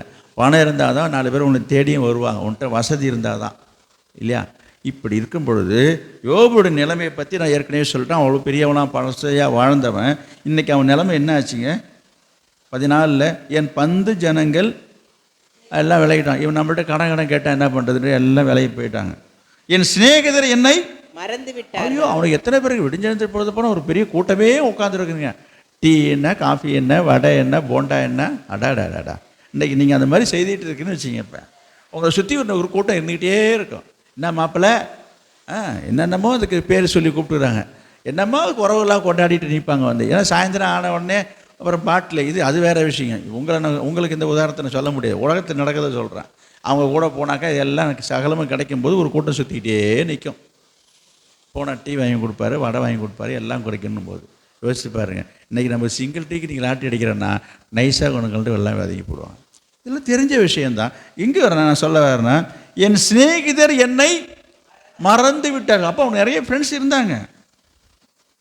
15வது வசனம். என் வீட்டு ஜனங்களும் என் வேலைக்காரிகளும் என்னை அந்நியனாக என்றார். அங்கே பாருங்க, வீட்டில் உள்ளவங்களே சொந்தக்காரங்களேருந்து வேலைக்காரி முத கொண்டு என்னை யாரோ மாரி பார்க்குறாங்க. அந்நியராக எண்ணுகிறார்கள். அவர்கள் பார்வைக்கு நான் ஐயோ ஐயோ. பார்த்தீங்களா? ஒரு நேரம் அவரை கண்டு அவர்களெல்லாம் வணங்கினதுன்னா நமக்கு வணங்கு கும்பிடு போட்டது என்ன, ஐயான்றது என்ன, அப்படிலாம் ஒரு பெரிய ஒரு உயர்வான நிலை. இன்றைக்கு எல்லாம் இல்லைன்னு, அதுக்கப்புறம் பிள்ளையும் இல்லை, சொத்து இல்லை, சொகம் இல்லைன்றதுக்கப்புறம் எல்லாம் அவங்களுக்கு கேவலமாக பார்க்குதுன்னு அவர் எழுதுறாருன்னா அதெல்லாம் அந்த பாதையை அவளை எவ்வளோ கஷ்டப்பட்டு கடந்து போயிருப்பாருன்றது யோசித்து பாருங்கள். எனக்கு அந்நியனாக எண்ணுகிறார்கள், பரதேசியாக இருக்கிறேன். நான் என் வேலைக்காரனை கூப்பிடும் பொழுது அவன் எனக்கு உத்தரவு கொடான். இங்கே பாருங்க, என்னது மதிக்கவே மாட்டுறாங்க. என்கிட்ட வேலை செஞ்சவங்க, என்கிட்ட வேலைக்காரனாக இருந்தவங்க இன்னைக்கு கூப்பிட்டு திரும்பி கூட பார்க்க மாட்டுறாங்க. சொல்கிறீங்கள, கூப்பிட்டா திரும்பி பார்க்க மாட்டுறாங்க. கூப்பிட போயிட்டே இருக்கிறாங்க. எப்படி இருக்கும் உங்கள் மனசு? அன்னைக்கு கூப்பிடும்போது சொல்லுங்க அண்ணா, சொல்லுங்க அக்கா, சொல்லுங்க அண்ணான்னு ஓடி வந்து நின்னாலே கூப்பிட்டா கூட காதில் வாங்காத மாதிரி போயிட்டே இருக்கிறான். நம்மள்கிட்ட 4 காசு இல்லைன்னா. இது யோபுடைய வாழ்க்கையில் நடந்ததே நான் உங்களுக்கு சொல்கிறேன், இல்லையா? அப்புறம் அவன் எனக்கு உத்தரவு கூடான். அப்புறம் என் வாயினால் நான் அவனை கெஞ்ச வேண்டிய. யார்கிட்ட போய்ங்க? ஒரு வேலைக்காரன்ட்ட போய் கெஞ்சிட்டு கிடையாது. இதை கொஞ்சம் ஒரு குடம் தண்ணி கொண்டாந்து வச்சுட்டு போயப்பா, ஒரு வாளி தண்ணி எடுத்து வச்சுட்டு போய், எனக்கு ரொம்ப முடியலப்பா. கெஞ்ச வேண்டியதாக இருக்குது. ஒரு நேரத்தில் உட்காந்து அதிகாரம் ஒரு பெல் அடித்தாலே வர மாரி எல்லாம் ஒரு அதிகாரத்தில் வாழ்ந்தவன் இன்றைக்கு ஒவ்வொருத்தையும் போய் காலை பிடிச்சி கையை பிடிச்சி கெஞ்ச வேண்டிய நிலைமையில் ஆயிட்டான். அடாடா, யோசிச்சு பாருங்க, அவன் நிலைமையை யோசிச்சு பாருங்க. 16, 17. என் சுவாசம் என் மனைவிக்கு வேறுபட்டிருக்கிறது. என் கற்பத்தின் பிள்ளைகளுக்காக பரிதவிக்கிறேன். என் சிறு பிள்ளைகளும் என்னை அசட்டை பண்றாங்க. பார்த்தீங்களா? இங்க பாருங்க, முளைச்சி 3 இலை விடலைங்க. முளைக்கிற முளையம் நீங்க பேசுறத சொல்றாங்க. முளைக்கிற முளையம் அது கூட என்ன செய்ய மாட்டேது நம்மள. இங்க பாருங்க, என்னை அசட்டை பண்றாங்க. கூப்பிட்டா கூட திரும்பி பார்க்க மாட்டேது. சிப்ப சில வீட்டில் நடக்கிறத சொல்கிறேங்க. வயசான தாத்தா பாட்டி கூப்பிடுவாங்க, அப்படின்ட்டு போவோம், மதிக்காது. எவ்வளோ மனசு வேதனையாக இருக்கும். இங்கே பாருங்கள், ஒரு சின்ன பிள்ளை கூப்பிட்றோம், இது கூட நம்ம 4 காசுக்கு மதிக்க மாட்டேது. இன்றைக்கி நிறைய பேர் நிலைமை அப்படி இருக்குது. சில வீட்டில், சில குடும்பத்தில். நான் எழுந்தால் அவர்கள் எனக்கு விரோதமாய் பேசுகிறார்கள். எல்லாம் எங்க பார்த்தாலும் முட்டா கூடி கூடி குசு குசு குசுன்னு என்ன பேசிட்டு இருக்காங்க, இவனுக்கு விரோதமாக தான் பேசிட்டு இருக்காங்க. இதெல்லாம் சகிக்க முடியுமா? எப்படிப்பட்ட ஒரு வேதனைக்குள்ளாக அந்த யோபு கடந்து போனார் என்பதை நான் உங்களுக்கு சொல்றேன். என் பிராண சிநேகிதர் எல்லாரும் என்னை வெறுக்கிறார்கள். நான் சிநேகித்தவர்கள் எனக்கு விரோதிகளானார்கள். எல்லாரும் எனக்கு பகையாயிட்டாங்க. என் கூட இருந்தவன் அத்தனை பேரும் எனக்கு குழி பறிக்க ஆரம்பிச்சிட்டான். எல்லாம் எனக்கு எதிரியாக மாறிட்டான். 19ஆம் அதிகாரம் 25வது வசனம். என் மீட்பர் உயிரோடு இருக்கிறார் என்றும். இவ்வளவு கசப்பான கடினமான கஷ்டமான பாதைகளுக்குள்ளாக கடந்து சென்ற யோபு வாயிலிருந்து வர வார்த்தை என்ன? நீங்களா இருந்தீங்கன்னா நீங்கள் எப்படின்னு தெரியல எனக்கு. சிலர் நினைக்கிற காரியத்தை சொல்ல, சிலர் நடந்துகிற காரியங்களை, இந்த கடவுளுக்கு கண்ணு இருக்குதா, கடவுளுக்கு மனசே இல்லை, ஈவு இருக்குதா, இறக்கம் இல்லையா, இதெல்லாம் தெய்வம் பார்த்துட்டு தான் இருக்குதா, தெய்வம் இருக்காரா இல்லையா, சில பேர் புலம்பி தீர்த்துடுறாங்க. கேட்டால் என் கஷ்டம் ஏன் வேறு. இங்கே பாரு, இவ்வளவு கஷ்டமான சூழ்நிலைக்குள்ள கடந்து போகும்போது யோபு என்ன சொல்றார்? என் மீட்பர் உயிரோடு இருக்கிறார், அவர் கடைசி நாளிலே பூமியின் மேல் நிற்பார் என்றும் நான் அறிந்திருக்கிறேன். இந்த என் தோல் முதலானவைகள் அழுகி போன பின்பும் நான் என் மாம்சத்தில் இருந்து தேவனை பார்ப்பேன், அவரை நானே பார்ப்பேன், அந்நிய கண்கள் அல்ல, என் கண்களே அவரை காணும். என்னங்க இது? ஏங்க இவ்வளவும் இவ்வளவும் போனதுக்கு அப்புறம் என்னங்க கடவுளாவது, என்னங்க தெய்வம்? இன்னைக்கு சில பேர் சொல்கிறேன், உங்களை நான் சொல்லலை, ஒரு சிலர் விசுவாசத்தை விட்டு விலகி போயிடுறாங்க. ஆனால் என்னங்க இந்த தெய்வத்தை நம்பி போனங்க, என்ன நடந்தது? எல்லாத்தையும் விட்டுட்டு உட்காந்துருக்கேன், இந்த இடத்துல உட்காந்துருக்குறேன். இந்த கோயிலுக்கு போய், இந்த சபைக்கு போய் எல்லாம் பழா போச்சு, எல்லாம் போயிட்டுது. இப்போ ஊரே என்ன சொல்லுது, வீட்டில் உள்ளவங்க சொல்கிறாங்க, எதுக்கு நீ இந்த சபைக்கு போனதுனால தான் இப்படி ஆயிடுச்சு, நீ ஆண்டுன்னு ஓடணும் இல்லை, அதனால தான் உனக்கு இப்படி ஆயிடுச்சு. அப்படி சொல்கிறாங்க, இப்படி சொல்கிறாங்கன்னு சொல்லி என்கிட்ட வந்து சொல்கிறாங்க. அப்படி சொல்கிறாங்க. ஏங்க என்னது கேவரில் நெய் வடிதானே கேப்பாருக்கு மதியம் எங்கே போச்சான்? அவன் ஒரு அவிசுவாசி, கடவுளை பற்றியே ஒரு வாசனையே இல்லாதவன். நீ ரட்சிக்கப்பட்டவன் ஒரு விசுவாசி, ஆண்டவரை பற்றி சத்தியம் தெரியுது, அவன் சொல்கிறான்னு கேட்டுட்டு வந்து சொல்கிறானே, நீ என்ன விசுவாசி சொல்லுங்கள்? அவன் சொன்னாலும் பொட்டுன்னு தட்டுன்னு அவன் தலையில் தட்டிட்டு அதுக்காக செஞ்சிடாதீங்க. நான் ஒரு வார்த்தைக்கு சொல்கிறேன். என்னது மூடியா? ஒரு இடத்துல தேவன் கையை யோபு தான் சொல்கிறார், தேவன் கையில் நன்மையை பெற்ற நாம தீமையை பெற வேண்டாமோ என்று சொல்லி யோபு தன் மனைவியை பார்த்து என்ன சொல்கிறாரு? வாயை மூடுறி அப்படின்னு சொல்லாமல் சொல்கிறார். பைத்தியக்காரி மாரி பேசிகிட்டு இருக்கிற. தேவன் கையில் நன்மையை பெற்ற தீமையை பெறக்கூடாதா? என்ன பேசுகிற நீ? மூடு வாயை அப்படின்னு அவன் வாயை அடைக்கிறாங்க. நான் உங்களுக்கு சொல்கிறேன், உங்களை குறித்து யாராவது உங்களை பார்த்து அவிசுவாசமான வார்த்தையை அதேறைப்படுத்துறது போல் உங்கள் மனசை வேதனைப்படுத்துறதுன்னு பேச, இந்த மூடுப்பா, எனக்கு தெரியும் எங்கள் ஆண்டரை பற்றி, நீ ஒன்றும் எனக்கு சொல்ல வேணாம் அப்படி சொல்கிற தைரியம் இருக்குதா? சொல்கிறாங்க. என்ன சொல்கிறாங்க? வந்து பக்கத்து வீட்டில் சொல்கிறாங்க, எதிர் வீட்டில் சொல்கிறாங்க, ஊரில் சொல்கிறாங்க. சொல்ல தான் செய்வான். அவனுக்கு தான் ஏசுன்னா யாருன்னு தெரியாது, அவனுக்கு பிடிக்கவே பிடிக்காது. இவன் சொல்கிறான், அவன் சொல்கிறான்னுட்டு வந்து இந்த மாதிரி ஆகிட்டு கொஞ்சமாவது யோசித்து பார்க்கணுங்க. இல்லை அப்படி சொல்லலை, நான் எனக்கு விசுவாசம்லாம் இருக்குது, சொல்கிற மாதிரி என்னை கொண்டாந்து விட்டுட்டாரே அப்படின்ற. நான் சொல்கிறேன், யோபுவை தாண்டி உனக்கு வந்துடுச்சு, தாவீதை தாண்டி உனக்கு வந்துடுச்சு. கொஞ்சம் சொல்ல மாட்டீங்களே, தாவீதை விடவா உனக்கு வந்துடுச்சு, இல்லை யோபுவை விட வந்துடுச்சு அவங்களுக்கு? நான் என்ன சொல்கிறேன், அப்போ இந்த பாதையை அவர்கள் எப்படி கடந்து போனார்கள் என்பதை நீங்கள் யோசித்து பார்க்கணும். அதுக்கு தான் வேத அறிவு வேணும், வேத ஞானம் வேணுன்றது. இந்த வழியில் அவங்க கடந்து போயிருக்கிறாங்கன்றதான் இத்தனை வசனங்களை எடுத்து உங்களுக்கு காட்டுறேன். பெத்த பிள்ளவே விரோதமாக போயிடுச்சு, சின்ன பிள்ளை கொண்டு மதிக்கலை, சொந்த பந்தம் விட்டு போயிடுச்சு, எல்லாம் விட்டாலும் யோபு என்ன சொல்கிறாரு? என் மீட்பர் உயிரோடு இருக்கிறார். அதான் விசுவாசம், அதுதான் விசுவாசி. எனக்கு மனசே சரியில்லை, எதுக்கு நான் ஜெபத்துக்கு வரேன், நான் என்ன கூட்டத்துக்கு வரேன், நான் என்ன ஊழியத்துக்கு போகிறேன், சில சோர்ந்து போகிறத சொல்கிறேன். கேட்டாக்கா என் சூழ்நிலை இதுதான், உன் சூழ்நிலை மாறாது. எந்த நிலையிலும் நீ உறுதியாக விசுவாசத்தை இருந்தீங்கன்னா இப்படி நடந்ததை பாருங்கள். இப்படிலாம் யோபுடைய வாழ்க்கையிலே நடந்ததை நான் உங்களுக்கு அங்கே ஒன்று இங்கே ஒன்றுமோ ஒரு டிப்ஸு தான் இது. இதெல்லாம் ஒரு பெரிய ஸ்டோரி இது. அப்படி இருக்கும் பொழுது என்ன நடந்தது? 42ஆம் அதிகாரத்துக்கு வாங்க சீக்கிரம். 42:10. யோபு 42:10. யோபு தன் சிநேகிதருக்காக வேண்டுதல் செய்த போது, இங்கே பாருங்க, எல்லாம் போயிடுச்சு. யோபு இவ்வளோ கதையை நான் உங்கள்கிட்ட சொன்னேன். யார்? சின்ன பிள்ளை கொண்டு கூப்பிட்டா பதில் சொல்ல மாட்டேன், மதிக்க மாட்டேது, சொந்த பந்தம் விட்டு போயிடுச்சு, வீட்டில் உள்ளவங்க மதிக்கலை, யாரும் எனக்கு உதவி செய்யலை, ஒரு வேலைக்காரன் கூட மதிக்க மாட்டேறான், அவங்கள்ட்ட போய் கெஞ்சணும்னு இந்த மாதிரி ஒரு சூழ்நிலையில் யோபு என்ன செய்தான்னு போட்டிருக்கு? சிநேகிதருக்காக வேண்டுதல் செய்தபோது. சில பேர் நினைக்கிறத சொல்ல, ஆமாம் ஜபம் பண்ணாங்க, என்ன ஜபம் பண்ணி என்ன கண்டது, என் கதையை தாங்க நாரிட்டு உட்காந்துருக்கு, நான் போய் ஜபம் பண்ணி நடக்க போதா? நிறைய பேர் டிஸ்கரேஜ் ஆகிறாங்க. டிப்ரெஸ் ஆகாதீங்க, மனசு சலதை விடாதீங்க. இதெல்லாம் பிசாசு உங்களை வஞ்சிக்கிறான். என்ன நான் ஊழியம் செஞ்சு நான் என்ன பண்ண போகிறேன்? என் குடும்ப கதையே தான் இப்படி கிடக்குது, என் கதையாக தான் இப்படி இருக்குது, எல்லாம் ஊரே இப்படி பேசுது, என் நிலைமை எப்படி இருக்குது. நான் எனக்கெல்லாம் ஒரு காரியம் நல்லது நடந்தால் தான் ஒரு செய்யறதுக்கு ஒரு ஆசை வரும், ஆர்வம் வரும், ஆவல் வரும்.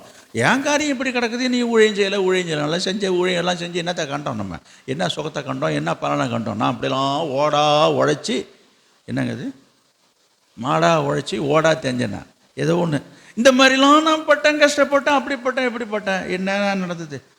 ஆமாம்ப்போ, இந்த மாதிரிலாம் சலிச்சிக்கிறது, சலிப்பாக பேசுகிறது கர்த்தருக்கு பிடிக்காது.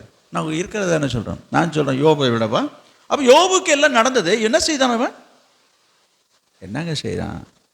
சிநேகிதருக்காக ஜெபம் பண்ணுறான். ஆமாம், இவருக்கு அதே எங்கே நாரிட்டு, இவருக்கே காரியம் ஆகலை, அப்படி தான் நீங்கள் நினைக்கிறீங்க. நம்ம வீட்டு காரியமே நடக்கிறோம், நம்ம போய் ஜெபம் பண்ணி நம்ம மட்டும் என்ன நடக்க போகுது? அப்படி சொல்லாதீங்க. நீங்கள் மற்றவனுக்காக ஜெபம் பண்ணுங்க, உன் பிரச்சனை தீர்ந்துடும். நீ எப்போ பார்த்தாலும் உன் கஷ்டத்தையே நினச்சிட்டு உட்காந்துருக்க, உன் பிரச்சனையே பேசிகிட்டு இருக்காத. எனக்கு ஒரு காரியமே நடக்கலை, என் காரியம் ஒன்றும் நடக்கலை, நான் போய் ஜெபம் பண்ணி என்ன நடந்துட போகுது? நான் திரும்பவும் கேட்குறேன், யோபுக்கு இம்மங்காரியம் நடந்தது நான் உங்கள்கிட்ட சொல்லிட்டேன். அவன் ஓட்டை எடுத்து சுரண்டிட்டு உட்காந்துருக்கான், அவன் ஓட்டாண்டி ஆகிட்டான், எல்லாம் வசதியாக இருந்தவன். அங்கே என்ன போட்டிருக்குது? யோபு தன் சிநேகிதருக்காக வேண்டுதல் செய்யும் பொழுது கர்த்தர் அவன் சிறையிருப்பை மாற்றினார். அப்புறம் யோபு முன்னிருந்த எல்லாவற்றை பார்க்கிலும் இரண்டத்தனையாய் கர்த்தர் அவனுக்கு தந்தரினார். முன்னாடி என்னெல்லாம் இழந்து போனான், எல்லாம் 500 1000 சொன்ன பார்த்தீங்களா? ஆடு மாடு ஒட்டகம் கழுதை எல்லாமே 2 மடங்கு. முன்னாடி 500 இருந்துச்சு, இப்போ 1000. எல்லாத்தையும் ஆண்டவர் திரும்ப தந்தார். ஆடு மாடு ஒட்டகத்தை மட்டும் இல்லைங்க, திரும்பவும் அவனுக்கு 10 பிள்ளை பிறந்தது. படிய சீக்கிரம். அப்பொழுது அவனுடைய எல்லா சகோதரரும் சகோதரிகளும் முன் அவனுக்கு அறிமுகமான அனைவரும் அவனிடத்தில் வந்து அவன் வீட்டிலே அவனோட போஜனம் பண்ணி கர்த்தர் அவன் மேல் வரப்பண்ணின சகல தீங்கி நிமித்தம் அவனுக்காக அங்கலாய்த்து அவனுக்கு ஆறுதல் சொல்லி அவரவர் ஒவ்வொரு தங்க காசு மொய் வைக்கிறாங்க.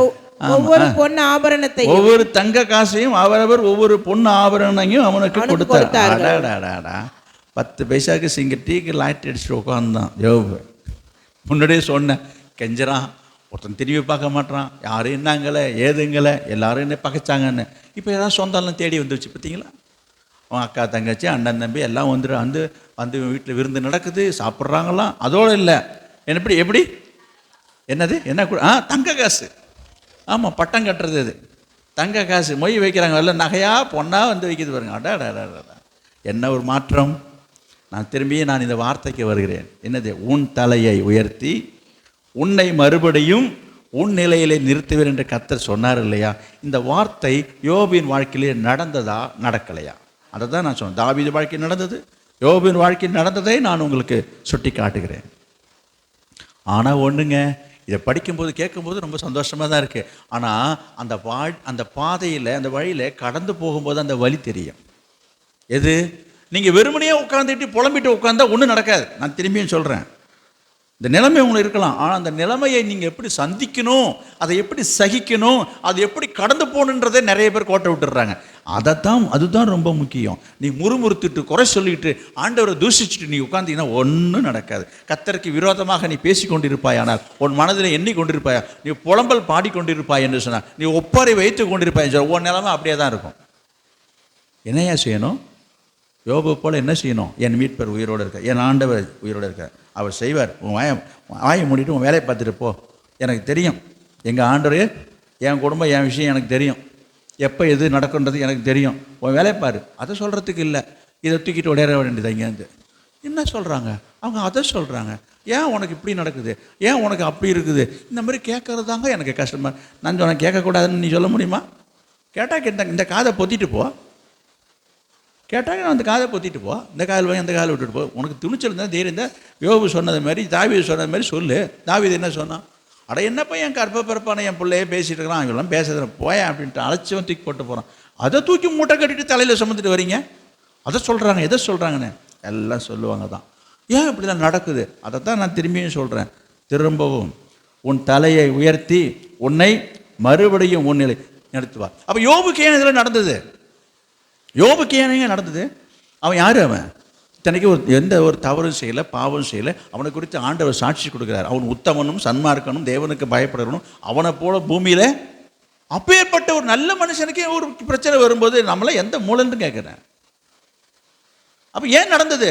பிசாசு சொல்கிறான், இங்கே பாரியா எல்லாம் அவனுக்கு நிறைய சொத்து பத்து சந்தெல்லாம் வச்சுருக்கிறதுனால தான் அவன் ஒழுங்காக இருக்கிறான், நான் போய் சோதிக்கிறேன்னு சொல்லி பிசாசு வந்து சோதிக்கும் போது தான் இந்த காரியங்கள்லாம் நடக்குது. அப்போ இந்த சோதனையை சகிக்கிற மனுஷன் பாக்கியவான். அப்போ இந்த சோதனையெல்லாம் சகித்து பொறுத்து தாங்கி கடந்து போனதுனால கர்த்தர் பார்த்தாரு, உன் சோதனைலாம் முடிஞ்சு போச்சுன்னு சொல்லி அவனுக்கு முன்னே இருந்ததை விட 2 மடங்கு தந்து கர்த்தர் அவங்க உயர்த்துகிறார். நீ அந்த வழியாக பாதையாக நீங்கள் போயிட்டுருக்கும் போது இதே போல் வரதான் செய்யும். அது கடினமாக தான் இருக்கும், கஷ்டமாக தான் இருக்கும், சந்தோஷமாக அது கடந்து போகவே முடியாது.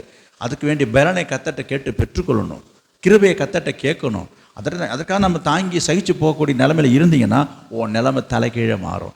எந்த இடத்துல நீ தலை குனிஞ்சு இருந்தாயோ அதே இடத்துல ஆண்டவர் தலை நிமிர்ந்து நிற்க வைப்பார். செய்வாரா செய்ய மாட்டாரா? 2 காரியம் சொன்னேன், இன்னும் ஒரு காரியம் சொல்லி நான் முடிச்சிடுறேன். தானியேல் புத்தகம் 4ஆம் அதிகாரம். தானியேல்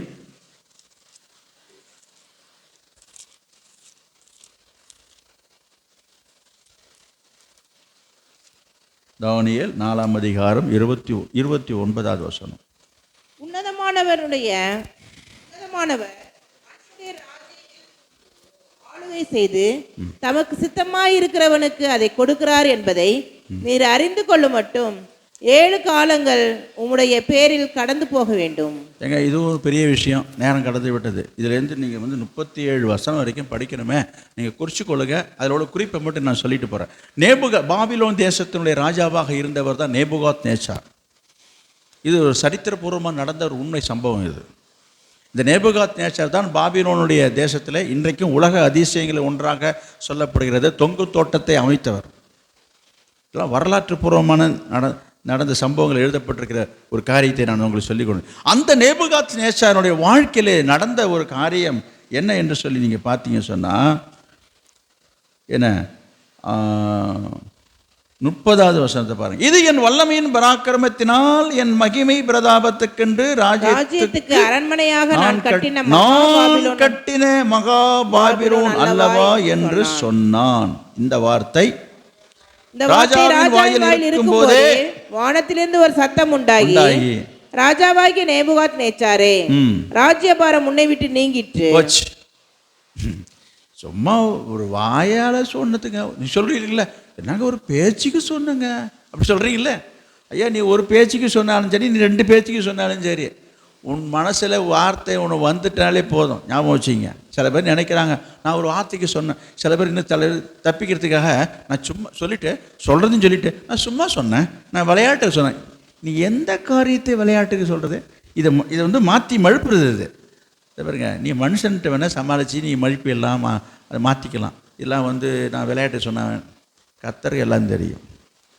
இங்கே பார்க்குறோம், இங்கே ராஜா என்ன சொல்கிறாரு, நான் கட்டின மகாபாலிபன் அப்படி சொல்லி வாயை மூடலை. அங்கேருந்து ஒரு சத்தம் வந்தது. என்ன, ஓஹோ நீ கட்டினரா, ஐயோ நீ கட்டினியாப்பா, பாருப்பா உன் நிலைமையை பாருன்னு சொல்லி அந்த நிமிஷமே அவனுடைய ராஜ்யபாரம் அவனை விட்டு போயிடுச்சு. ஆண்டவர் தூக்கிட்டார். என்ன நடந்தது பாருங்க. மனுஷர் என்று தள்ளப்படுவாய், வெளியின் மிருகங்களோடு சஞ்சரிப்பாய், மாடுகளைப் போல புல்லை மேய்வாய். இப்படியே உன்னதமானவர் மனுஷனுடைய ராஜ்யத்தின் ஆளுகை செய்து தமக்கு சித்தமாயிருக்கிறவனுக்கு அதை கொடுக்கிறார். 33க்கு பாருங்க. அந்த நேரமே இந்த வார்த்தை நேபுகாத்நேச்சார் நிறைவேறிற்று. சொன்ன உடனே சத்தம் கேட்குது பரலோகத்திலிருந்து. அந்த சத்தம் குரல் கேட்டது அந்த நிமிஷமே நேபுகாத்தியோட நிலைமை மாறிவிட்டது. என்னாச்சு? மனுஷர் என்று தள்ளப்பட்டு மாடுகளைப் போல புல்லை மேய்கிறான். அவனுடைய தலைமயிறு கழுகுடைய இறகுகளைப் போலவும் அவனுடைய நகங்கள் பட்சிகளுடைய நகங்களைப் போலவும் வளரும் மட்டும் அவன் சரீரம் ஆகாயத்து பணியிலே கவனிங்க, நனைந்தது. என்னாச்சு? போச்சுங்க, ராஜ பதவி போயிடுச்சு.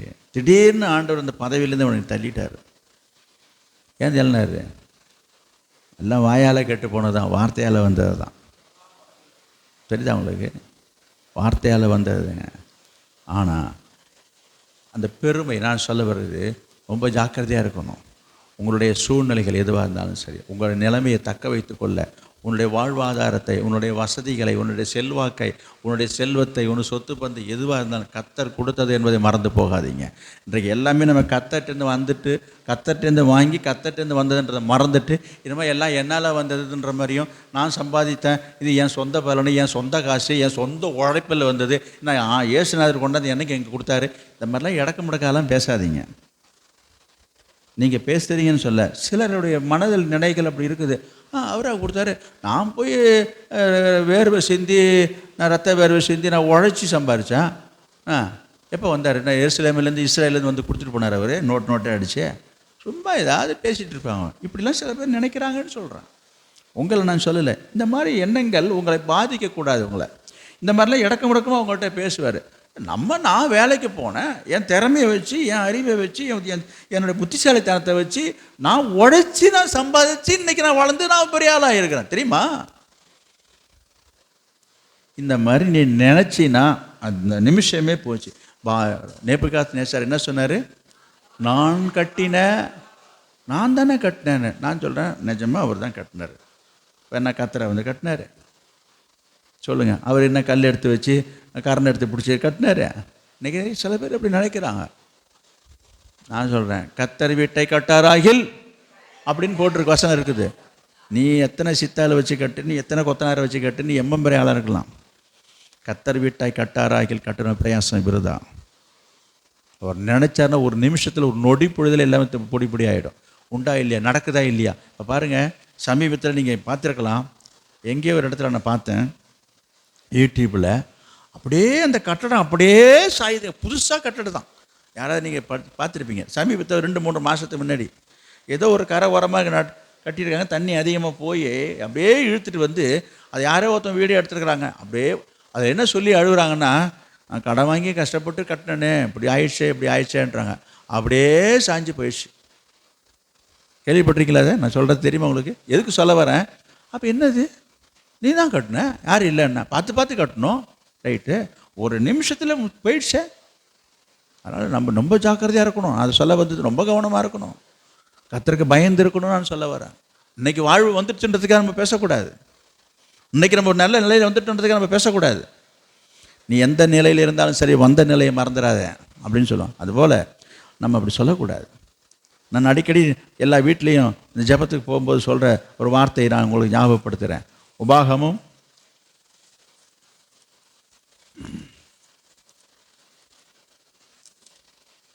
8ஆம் அதிகாரம்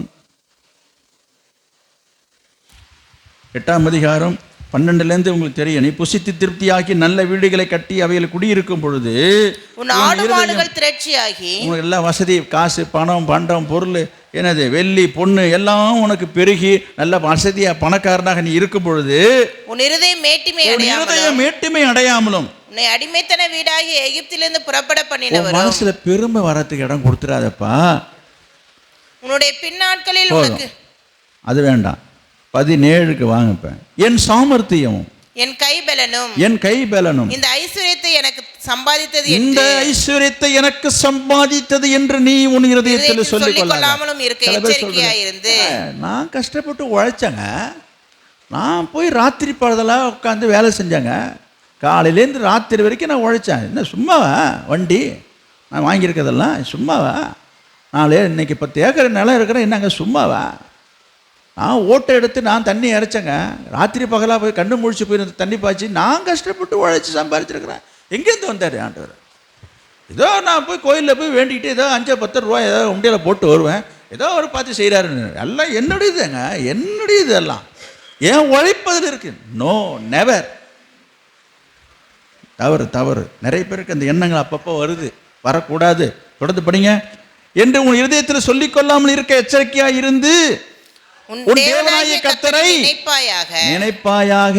அவரே உன் பிதாக்களுக்கு ஆணையிட்டு கொடுத்த தம்முடைய உடன்படிக்கையை உறுதிப்படுத்தும்படி இந்நாளில் உனக்கு உண்டாயிருக்கிறது போல ஐஸ்வர்யத்தை சம்பாதிக்கிறதற்கு, இந்த அளவுக்கு வசதியை, சம்பாத்தியத்தை, ஐஸ்வர்யத்தை சம்பாதிப்பதற்கான பலனை உனக்கு கொடுக்கிறவர். உனக்கு பலனை கொடுத்தது அவரியா? நீ சொல்றல என் கை கால் தான் ரைட்டு. இந்த கை கால் பலம் இருந்ததுனால தான் நீ சம்பாதிக்க முடிஞ்சு, வேலை செய்ய முடியுது. நீங்கள் எத்தனை பேரை பார்க்குறீங்க? அதெல்லாம் சொன்னாக்கா அது வந்து அவங்கள அவமதிக்கிற மாதிரி இருக்கும். நான் சொல்ல வருது புரியுதா உங்களுக்கு? புரியலையா? ஏங்க ஒரு கையும் காலும் இழுத்துட்டு எத்தனை பேர் நடத்தி இப்படி இழுத்துட்டு நடத்திட்டு போயிட்டு இருக்கிறத பார்க்குறீங்களா இல்லையா? நான் கிண்டல் பண்ணல. உனக்கு உன் கையும் காலும் நல்லா இருக்கிறதுனால தான் நீ இப்போ வேலை செய்கிற. நான் சம்பாரிச்சேன்னா ஒரு நிமிஷத்தில் அவர் அங்கேருந்து ஒரு பட்டன் தட்டு, ரிமோட் தட்டுற மாதிரி தான் தட்டிட்டு வச்சுக்க, கை இப்படி போயிடும், அப்புறம் கால் இப்படி போயிடும். அப்போ என்ன பண்ணுவான்? நீ எந்த டாக்டர்கிட்ட போனாலும், நீ அமெரிக்கா போனாலும் சரி, நீ இங்கிலாந்து போனாலும் சரி, ஒன்றும் பண்ண முடியாது. என்ன சொல்கிறான்? போக சரியாக போவோம் சொல்கிறாங்களா இல்லையா?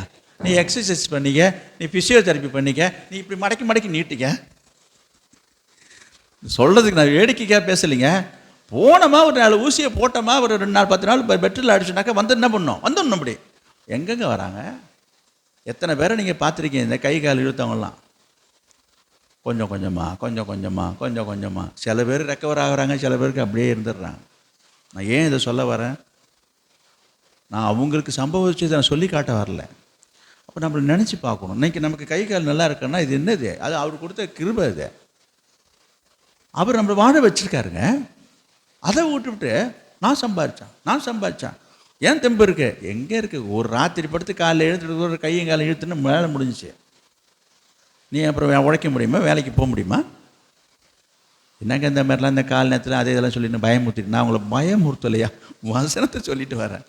நான் என்ன சொல்ல வரேன்? நேபுகாத்நேசருக்கு நடந்ததை சொல்லி உங்களுக்கு வராதபடிக்கு எச்சரிக்கை விட்டுறேன். அப்போ அவன் என்ன செய்தான்? நான் கட்டின மகாபாரதம் சொன்ன உடனே ஆண்டு தள்ளிட்டார். உனக்கு அம்மா பெருமை இருக்குதா? நீனு போ அங்கே. அப்புறம் சீக்கிரம் வாங்க, நான் முடிச்சிடுறேன்.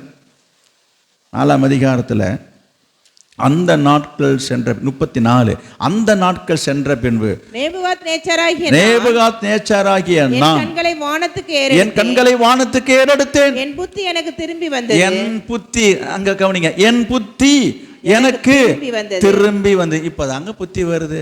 ஆமாம், சில பேருக்கு பட்டாதான் புத்தி வருது, சில பேருக்கு அப்படிதான் இருக்கு.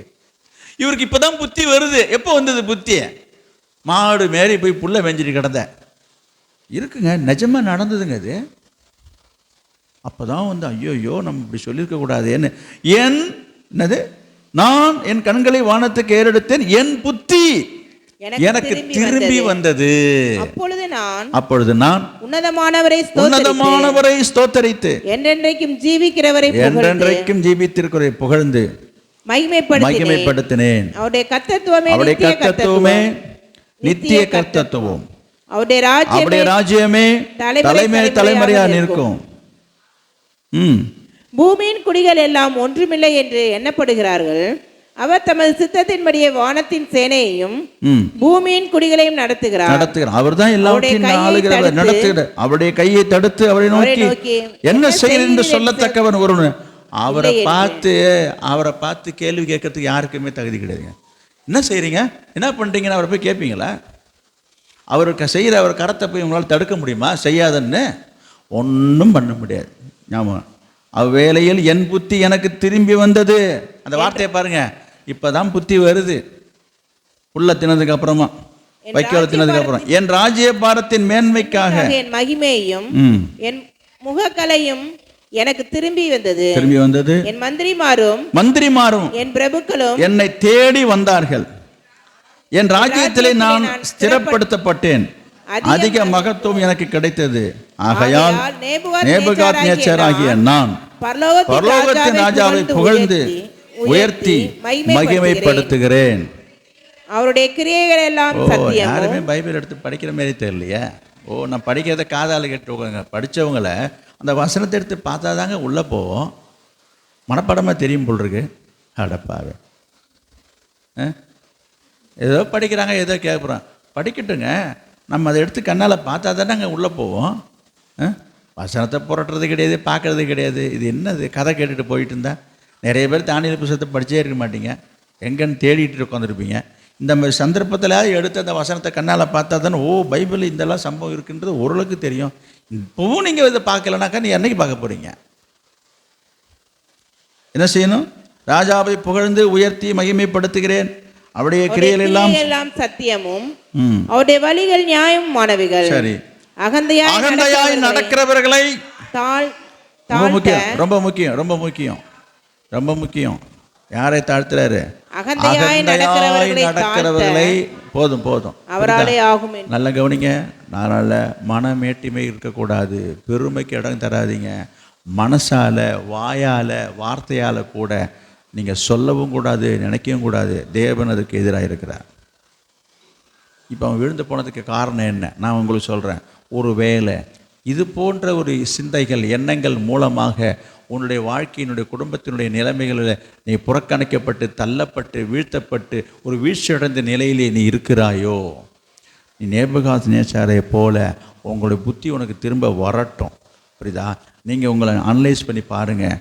உங்கள் தேவ சமூகத்தில் உங்களை தாழ்த்துங்க, கர்த்தரை உயர்த்துங்க. கர்த்தரை உயர்த்தி அவன் வாயால் ஆண்டவரை துதித்து புகழ்ந்து சொன்னதுக்கு அப்புறமாக தான் அவனுக்கு திரும்ப இந்த ராஜ்யபாரம் வந்ததாக எழுதியிருக்கிறதுயா. திரும்பவும் கர்த்தர் என்ன செய்கிறார்? உன் தலையை உயர்த்தி உன்னை மறுபடியும் உன் நிலையிலே நிறுத்துவார். திரும்பவும் நேபுகாத்நேச்சாரை ராஜாவை கொண்டு வந்து நிறுத்தினார். ஒரு சூழ்நிலை ஏற்பட்டது, ஒரு குழப்பம் ஏற்பட்டது. அது அவன் என்ன செய்துட்டான்? சரி பண்ணிக்கிட்டான். நான் உங்களுக்கு சொல்லி நான் முடிக்கிறேன். அப்போ உன் வாழ்க்கையின் நிலைமையில் குடும்பத்தின் சூழ்நிலைகள் எப்படி போய்கொண்டிருக்கிறது? வெளிப்படுத்தின விசேஷம் 2ஆம் அதிகாரத்தை சொல்லி நான் ஜெபிக்க போகிறேன். வெளிப்படுத்தின விசேஷம் 2ஆம் அதிகாரம்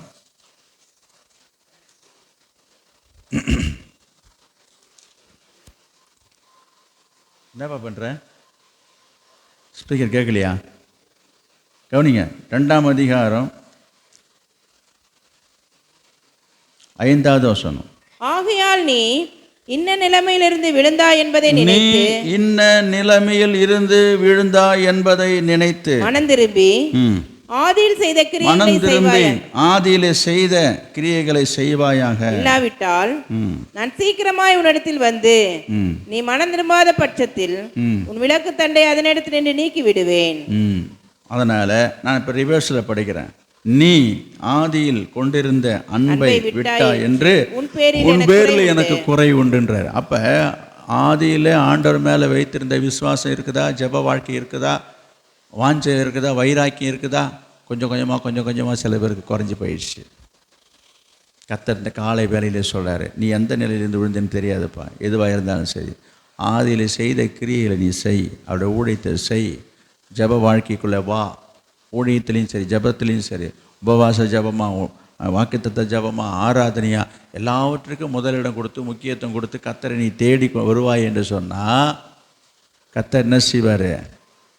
கர்த்தர் உன் தலையை உயர்த்தி உன்னை மறுபடியும் உன் நிலையில் நிறுத்துவார். நீ ஏற்கனவே செய்ததெல்லாம் இப்போ விட்டுட்ட தானே? நீ ஏற்கனவே செய்ததெல்லாம் நீ திரும்ப செய்தினா ஆண்டவர் உன்னை திரும்பவும் கொண்டு வந்து நிறுத்துவார். போதுமா? உங்களுக்கு புரியுது? சொல்கிறது புரியுதா?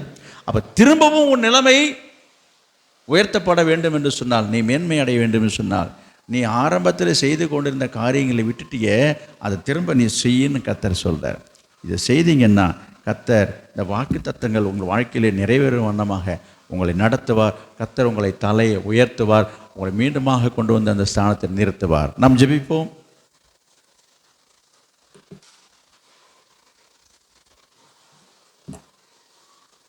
Praise the Lord. Hallelujah. எல்லாரும் ஜெபிக்கலாம். ஜெபம் என்று சொன்னால் முழங்கால் போட்டு ஜெபிக்கிறது தானே. எவ்வளோ நேரம் ஆண்டு வார்த்தையை கேட்டோம். கர்த்தருடைய ஆவியான உங்களோட இடைப்பட்டு பேசியிருக்கிறார். இப்போ நீங்கள் என்ன திறமை செய்யணும்? நான் ஜெபம் பண்ணுறதில்ல, நீங்கள் ஜெபிக்கணும். இப்போ என்னதுக்கு? இந்த வாக்கு தத்தம், இந்த வார்த்தை உங்கள் வாழ்க்கையில், உன்னுடைய வாழ்க்கையில் நிறைவேறணுமா, பலிக்க வேண்டும் என்று சொன்னால் நீங்கள் இப்போ ஜெபிக்கணும். நேபுகாத்நேச்சார் ஜெபிச்சது போல் என் புத்தி எனக்கு இப்போ தான் வந்தது என்று சொல்லி ஜெபிச்சார் பாருங்க. யோபு என்ன செய்தார்? தன் சிநேகிதருக்காக வேண்டுதல் செய்தனால அவன் முன்னிலைமை பார்க்கணும், பின்னிலைமை ஆசீர்வதிக்கப்பட்டதை நம்ம பார்க்குறோம். அப்போ எல்லா இடத்துலையுமே ஜெபந்தான் வாழ்க்கையை மாற்றுகிறது. நீங்கள் இப்போ ஜெபிச்சிங்கன்னா உன் வாழ்க்கை மாறும், உன் சூழ்நிலைகள் மாறும், உன் நிலைமைகள் மாறும். கர்த்தர் உன்னுடைய தலையை உயர்த்துவார். உன் தலையை உயர்த்தி உன்னை மறுபடியும் உன் நிலையிலே ஆண்டவர் நிறுத்துவார். நீங்கள் வாயை திறந்து என்ன சொல்லி ஜெபிக்கிறதுக்கு ஆண்டவர் பார்த்து கொண்டிருக்கிறார். நீங்கள் தான் ஜெபிக்கணும். Hallelujah, hallelujah, praise the Lord, praise the Lord, hallelujah, hallelujah. தாவீதுடைய வாழ்க்கையில் நான் பார்க்கிறோம். அவன் திரும்பவும் அவனை ராஜாவாக கொண்டு வந்து நிறுத்துகிறார். அவன் கடந்து வந்த பாதையை பாருங்கள். பெற்ற மகன் மூலமாக, பெற்ற பிள்ளையின் மூலமாக அவனுக்கு ஏற்பட்ட ஒரு பெரிய அவமானம், இழிவு. ஆனால் எல்லாவற்றையும் கடந்து போனான், சகித்து போனான், பொறுத்து போனான், அமைதியாக இருந்தான், தாழ்மையாக இருந்தான், கர்த்தருக்கு பயந்து இருந்தான். கர்த்தர் அவன் நிலைமையை மாற பண்ணினார். கர்த்தர் அவன் நிலைமையை மாற பண்ணினார். மீண்டுமாக அவன் தலையை உயர்த்தினார். அதே போல் கர்த்தர் உங்களுக்கு செய்வார். Price the Lord. யோபுடைய வாழ்க்கையில் ஒரு பாவம் அறியாத, ஒரு குற்றமும் ஒரு தப்பும் செய்யாத யோபுடைய வாழ்க்கையில் அவன் பட்ட பாடுகள் என்ன, அவன் குடும்பம், அவனுடைய பிள்ளைகள், வேலைக்காரர்கள் எல்லாரும் அவனை வெறுத்து ஒதுக்கி தள்ளினாலும் கூட அவன் சொல்கிறான், என் மீட்பர் என் உயிரோடு இருக்கிறார், அவரை என்னுடைய கண்கள் பார்க்கும் என்று யோபு சொல்கிறதை பார்க்கிறோம். அவரின் மேல் நான் வாஞ்சியாக இருக்கிறேன்னு சொல்கிறாரு. ஆண்டவர் குறை சொல்லவே இல்லை. அப்படிப்பட்ட யோபுவை ஆண்டவர் முன்னிலைமையை பார்க்கலாம், பின்னிலைமையை ஆண்டவர் ஆசீர்வதித்து 2 மடங்காக அவனுக்கு தந்து எல்லாருடைய கண்களுக்கு முன்பாக மீண்டுமாக அவனுக்கு பெரிய மனுஷனாக உயர்த்தி இருக்கிறதை நாம் பார்த்தோம். 3ஆவதாக நேபுகாத்நேச்சார் தன்னுடைய பெருமையினால், ஆணவத்தினால, அகந்தையினால், சொன்ன ஒரு வார்த்தையினால் அவனுடைய ராஜ்யபாரத்தை விட்டு அவன் தள்ளப்பட்டு போனான். ஆனால் அப்புறம் தான் அவனுக்கு புத்தி வந்தது. அதை உணர்ந்தான், ஒத்துக்கொண்டான், ஒப்பு கொடுத்தான், அறிக்கையிட்டான், ஜெபித்தான். கர்த்தர் வாழ்க்கையை மாற்றிட்டார். இன்றைக்கு நீங்கள் எந்த இடத்துல இருக்கீங்க, எந்த நிலையில் இருக்கிறீங்க? கர்த்தர் சொல்கிறார், நீ ஆதியிலே கொண்டிருந்த அன்பை விட்டாய் என்று, உன் மேலே எனக்கு ஒரு குறை இருக்குது என்று ஆண்டவர் சொல்கிறார். எந்த நிலையில் நீங்கள் விழுந்திருக்கீங்க என்பதை அறிந்து மீண்டுமாக அந்த கிரியைகளை செய்யுங்க. கர்த்தருக்காக ஜீவிங்க, கர்த்தருக்காக ஊழியம் செய்யுங்க, கர்த்தருக்காக ஜெபிங்க, கர்த்தருக்கு உண்மையாக இருங்க, கர்த்தருக்கு பயந்துருங்க, கர்த்தருக்கு பிரியமாக இருங்க. உன் நிலைமையை கர்த்தர் மாற்றுவார், மாற்ற பண்ணுவார், மாற பண்ணுவார். ஒரு மாற்றத்தை ஆண்டவர் இந்த மாதத்தில் செய்ய தான் போகிறார். ஹல்லேலூயா, ஹல்லேலூயா, ஹல்லேலூயா. உன் தலையை உயர்த்தி உன்னை மறுபடியுமாக உன் நிலையிலே ஆண்டவர் நிறுத்துவார் என்று கர்த்தர் சொல்கிறார். Price the Lord, hallelujah, praise the Lord. இந்த வார்த்தையை, இந்த வசனத்தை ஏற்றுக்கொண்டிருக்கிற தேவ பிள்ளையை கர்த்தர் வாழ்க்கையில் ஒரு பெரிய காரியத்தை செய்ய போகிறார். Price the Lord, hallelujah. Online மூலமாகவும் இந்த வார்த்தையை, வாக்குத்தத்த வசனத்தை எங்கு தூரத்திலிருந்து கேட்டுக்கொண்டிருக்க தேவ பிள்ளைகள் யாராக இருந்தாலும் சரி, கர்த்தர் உனக்கும் உன்னோடும் உன்னுடைய வாழ்க்கையில் உன் குடும்பத்திலையும் ஒரு மாறுதலை, மாற்றத்தை செய்ய விரும்புகிறார். ஹல்லேலூயா. உன்னை தாழ்த்தி உன்னை ஒப்பு கொடுக்கும்போது, இந்த வார்த்தை கேட்பதனால அல்ல, இந்த வசனத்தை கேட்டதனால உன் வாழ்க்கை மாறிடாது.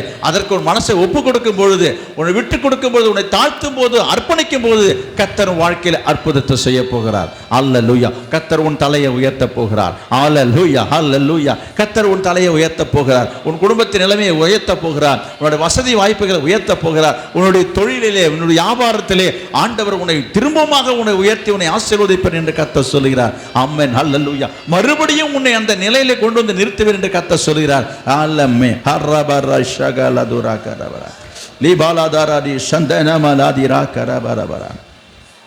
ஹல்லேலூயா. நீங்கள் சொல்லி ஜெபிக்கிற, நான் உங்களுக்கு எடுத்து கொடுத்துட்டேன் பாயிண்ட்டு. நான் சொன்னதெல்லாம் உங்கள் வாயை திறந்து இப்போ நீங்கள் சொல்லி ஜெபிச்சிங்கன்னா இன்றைக்கே இந்த வார்த்தை, வாக்குத்தத்தம் உங்கள் வாழ்க்கையில் பலிக்க தொடங்கிவிடும். இந்த மாதத்திலே நீங்கள் அதை பார்ப்பீர்கள். கர்த்தர் உங்களுக்கு செய்ய போகிறார். நீங்கள் வாயை திறந்து சொல்லணும். நீங்கள் வெறும் ஸ்தோத்திரம் சொன்னால் நடந்துடாது. நீங்கள் வெறும் ஸ்தோத்திரம் ஸ்தோத்திரம் ஸ்தோத்திரம் சொல்லிட்டு இருக்காதீங்க. உங்களை வாயை திறந்து ஒப்பு கொடுத்து, நான் சொல்லி எடுத்து கொடுத்த வார்த்தைகளை சொல்லி நீங்கள் ஒப்பு கொடுத்து நீங்கள் ஜெபிக்கணும். தாவீதை போல, பிரைஸ் தி லார்ட், யோபுவை போல, நேபுகாத்நேச்சாரை போல நீங்கள் ஜெபிக்கணும். உங்களை தாழ்த்தி நீங்கள் ஜெபிக்கும் போது கர்த்தர் பெரிய காரியத்தை செய்ய போகிறார். ஹல்லேலூயா, ஹல்லேலூயா. எத்தனை பேர் இந்த வார்த்தைக்கு, இந்த வாக்கு தத்துவம் எனக்கு என் வாழ்க்கையில், என் குடும்பத்தில் இது நடக்கணும், இது நிறைவேறணும், இந்த மாற்றம் எனக்கு வேண்டும் என்று விருப்பம் உள்ளவர்கள் உங்கள் வலது கையை ஆண்டவருக்கு நேராக மேலே உயர்த்தி சொல்லுங்க. ஆண்டவரே, என்னை மாற்றுங்க, என் வாழ்க்கையை மாற்றுங்க, என் குடும்பத்தை மாற்றுங்க. ஒரு மாறுதல் எனக்கு வேண்டும் ஆண்டவரே. என் நிலைமை மாறணும், என் சூழ்நிலைகள் மாறணும், நான் உயரணும், நான் உயர்த்தப்படணும், நான் இழந்ததெல்லாம் நான் திரும்ப பெற்றுக்கொள்ளணும், என்னை விட்டு, என் கையை விட்டு போனதெல்லாம் எனக்கு திரும்ப கிடைக்கணும். ஆண்டவர், என் தலையை ஆண்டவர் நீ உயர்த்தணும். இன்றைக்கு நான் தலைக்குனிவாக இருக்கிறேன். என்னுடைய பொருளாதார நிலைமைகள், என்னுடைய ஆஸ்திகள், என்னுடைய உறவுகள், சொந்தங்கள், பந்தங்கள் மத்தியிலே நான் ஒரு தலைக்குனிவாக இருக்கிறேன். என் நிலைமை மாறினாயா? இந்த வார்த்தையின்படி என்னை தலையை உயர்த்துங்கப்பா, என் குடும்பத்தை எடுத்து நிறுத்து கட்டுங்கப்பா என்று சொல்லுங்க. கர்த்தர் அப்படியே செய்ய போகிறார். அன்பின் பிதாவே, நாங்கள் உம்மை ஸ்தோத்திரிக்கிறோம். இன்றைக்கு உம்மை நோக்கி ஆண்டவரே தங்களுடைய வலது கரத்தை உமக்கு நேராக உயர்த்தி ஆண்டவரே ஒப்பு கொடுத்து ஜெபித்து கொண்டிருக்கிற உடைய பிள்ளைகளை கண்ணோக்கி பாருங்க இருப்பா. அவருடைய குடும்பத்தை பாருங்க, அவருடைய பிள்ளைகளை பாருங்க, அவர் செய்கிற தொழிலை பாருங்க, அவருடைய வியாபாரத்தை பாருங்க, அவருடைய வேலையை பாருங்க, அவருடைய உத்தியோகத்தை பாருங்க, அவருடைய விவசாயத்தை பாருங்க. அவர் என்ன காரியங்களிலே உடைந்து போய் நொறுங்கி போய் ஆண்டவரே தாழ்ந்து போயிருந்தாலும் அவருடைய நிலைமையை கர்த்தர் மாற்றுவீராக. மீண்டுமாக அவருடைய தலையை நீ உயர்ந்து நிமிர்ந்து நிற்கும்படி செய்வீராக. மீண்டுமாக அவர்களை நீர் அந்த பதவியிலே, அந்த உயர்ந்த இடத்திலே, உயர்ந்த ஸ்தானத்திலே நீர் அவளை தூக்கி நிறுத்துவீராக. அவளை உட்கார செய்வீராக. தாவீதை மீண்டுமாக ராஜாவாக உட்கார வைத்து அழகு பார்த்தவர் அல்லவா? ஆண்டவரே, இந்த பானபாத்திரக்காரனை திரும்பமாக அந்த பதவியை தந்து அவனை நிலைநிற்றீர் அல்லவா? ஆண்டவரே உமக்கு ஸ்தோத்திரம். அப்படியே நீ செய்யுங்கப்பா. யோபுக்கு அவன் இழந்து போனதெல்லாம் திரும்ப 2 மடங்காக தந்ததை பார்க்குறோம். நம்முடைய பிள்ளைகள் எந்தெந்த காரியங்களில் அவள் இழந்தார்களோ, எதையெல்லாம் இழந்து விட்டு போனார்களோ அதெல்லாம் திரும்ப 2 மடங்காக பெற்றுக்கொள்ள ஆண்டவர் நீ கிருபை செய்யுங்கப்பா. கிருபை செய்யுங்க, கிருபை செய்யுங்க. ஆணவம், அகம்பாவம், அகந்தை, இருமாப்பு, பெருமை, மேட்டிமையான எண்ணங்கள் அவருடைய இருதயத்தை விட்டு நீங்கி போவதாக. நேபுகாத் நேசாரை போல ஆண்டவரே உங்களுடைய சமூகத்தில் தாழ்த்தி தாழ்மையாக இருக்க நல்ல புத்தியை தாங்கப்பா. நல்ல புத்தியை தாங்க. ஒவ்வொருக்கும் அந்த புத்தியை தாங்க. தாழ்மையாக நடக்க உதவி செய்யுங்கப்பா. உங்களுடைய கரத்தில் அடங்கி இருக்க உதவி செய்யும். உங்களை கீழ்ப்படிஞ்சிருக்க உதவி செய்யுங்கப்பா. எல்லாம் என்னால் உண்டானது, இது என்னால் தான் நடந்தது என்று சொல்லாமலும் நினைக்காமலும் எல்லாம் கர்த்தர் செய்தார். எல்லாம் கர்த்தருடையது, இது கர்த்தர் தான் கொடுத்தார், கர்த்தரே செய்தார் என்று உம்மை உயர்த்த, உம்மை மகிமைப்படுத்த, உம்மை கனப்படுத்த, உம்மை புகழ்ந்து பேச அவருடைய இருதயத்தை நீர் மாற்றுவீராக, ஆசீர்வதிப்பீராக. இயேசுவின் நாமத்தில் ஜெபிக்கிறோம் பிதாவே, ஆமென். ஆத்துமாவே கர்த்தரை ஸ்தோத்திரி, என் முழுவதுமே அவருடைய பரிசுத்த நாமத்தை ஸ்தோத்திரி. என் ஆத்துமாவே கர்த்தரை ஸ்தோத்திரி, கர்த்தர் செய்த சகல உபகாரங்களையும் மறவாதே. ஆமென். நம்முடைய கர்த்தராகிய இயேசு கிறிஸ்துவின் கிருபையும் பிதாவாகிய தேவனுடைய அன்பும் பரிசுத்த ஆவியானுடைய அந்யோன்ய ஐக்கியம் இப்பொழுதும் எப்போதும் சதா காலங்களிலும் நம் அனைவரோடும் சகல பரிசுத்தவான் கூட தங்கி இருப்பதாக. Amen, amen. Praise the Lord. கர்த்தர் உங்களோடு இருப்பாராக. கர்த்தர் உங்கள் அனைவரையும் ஆசீர்வதிப்பாராக.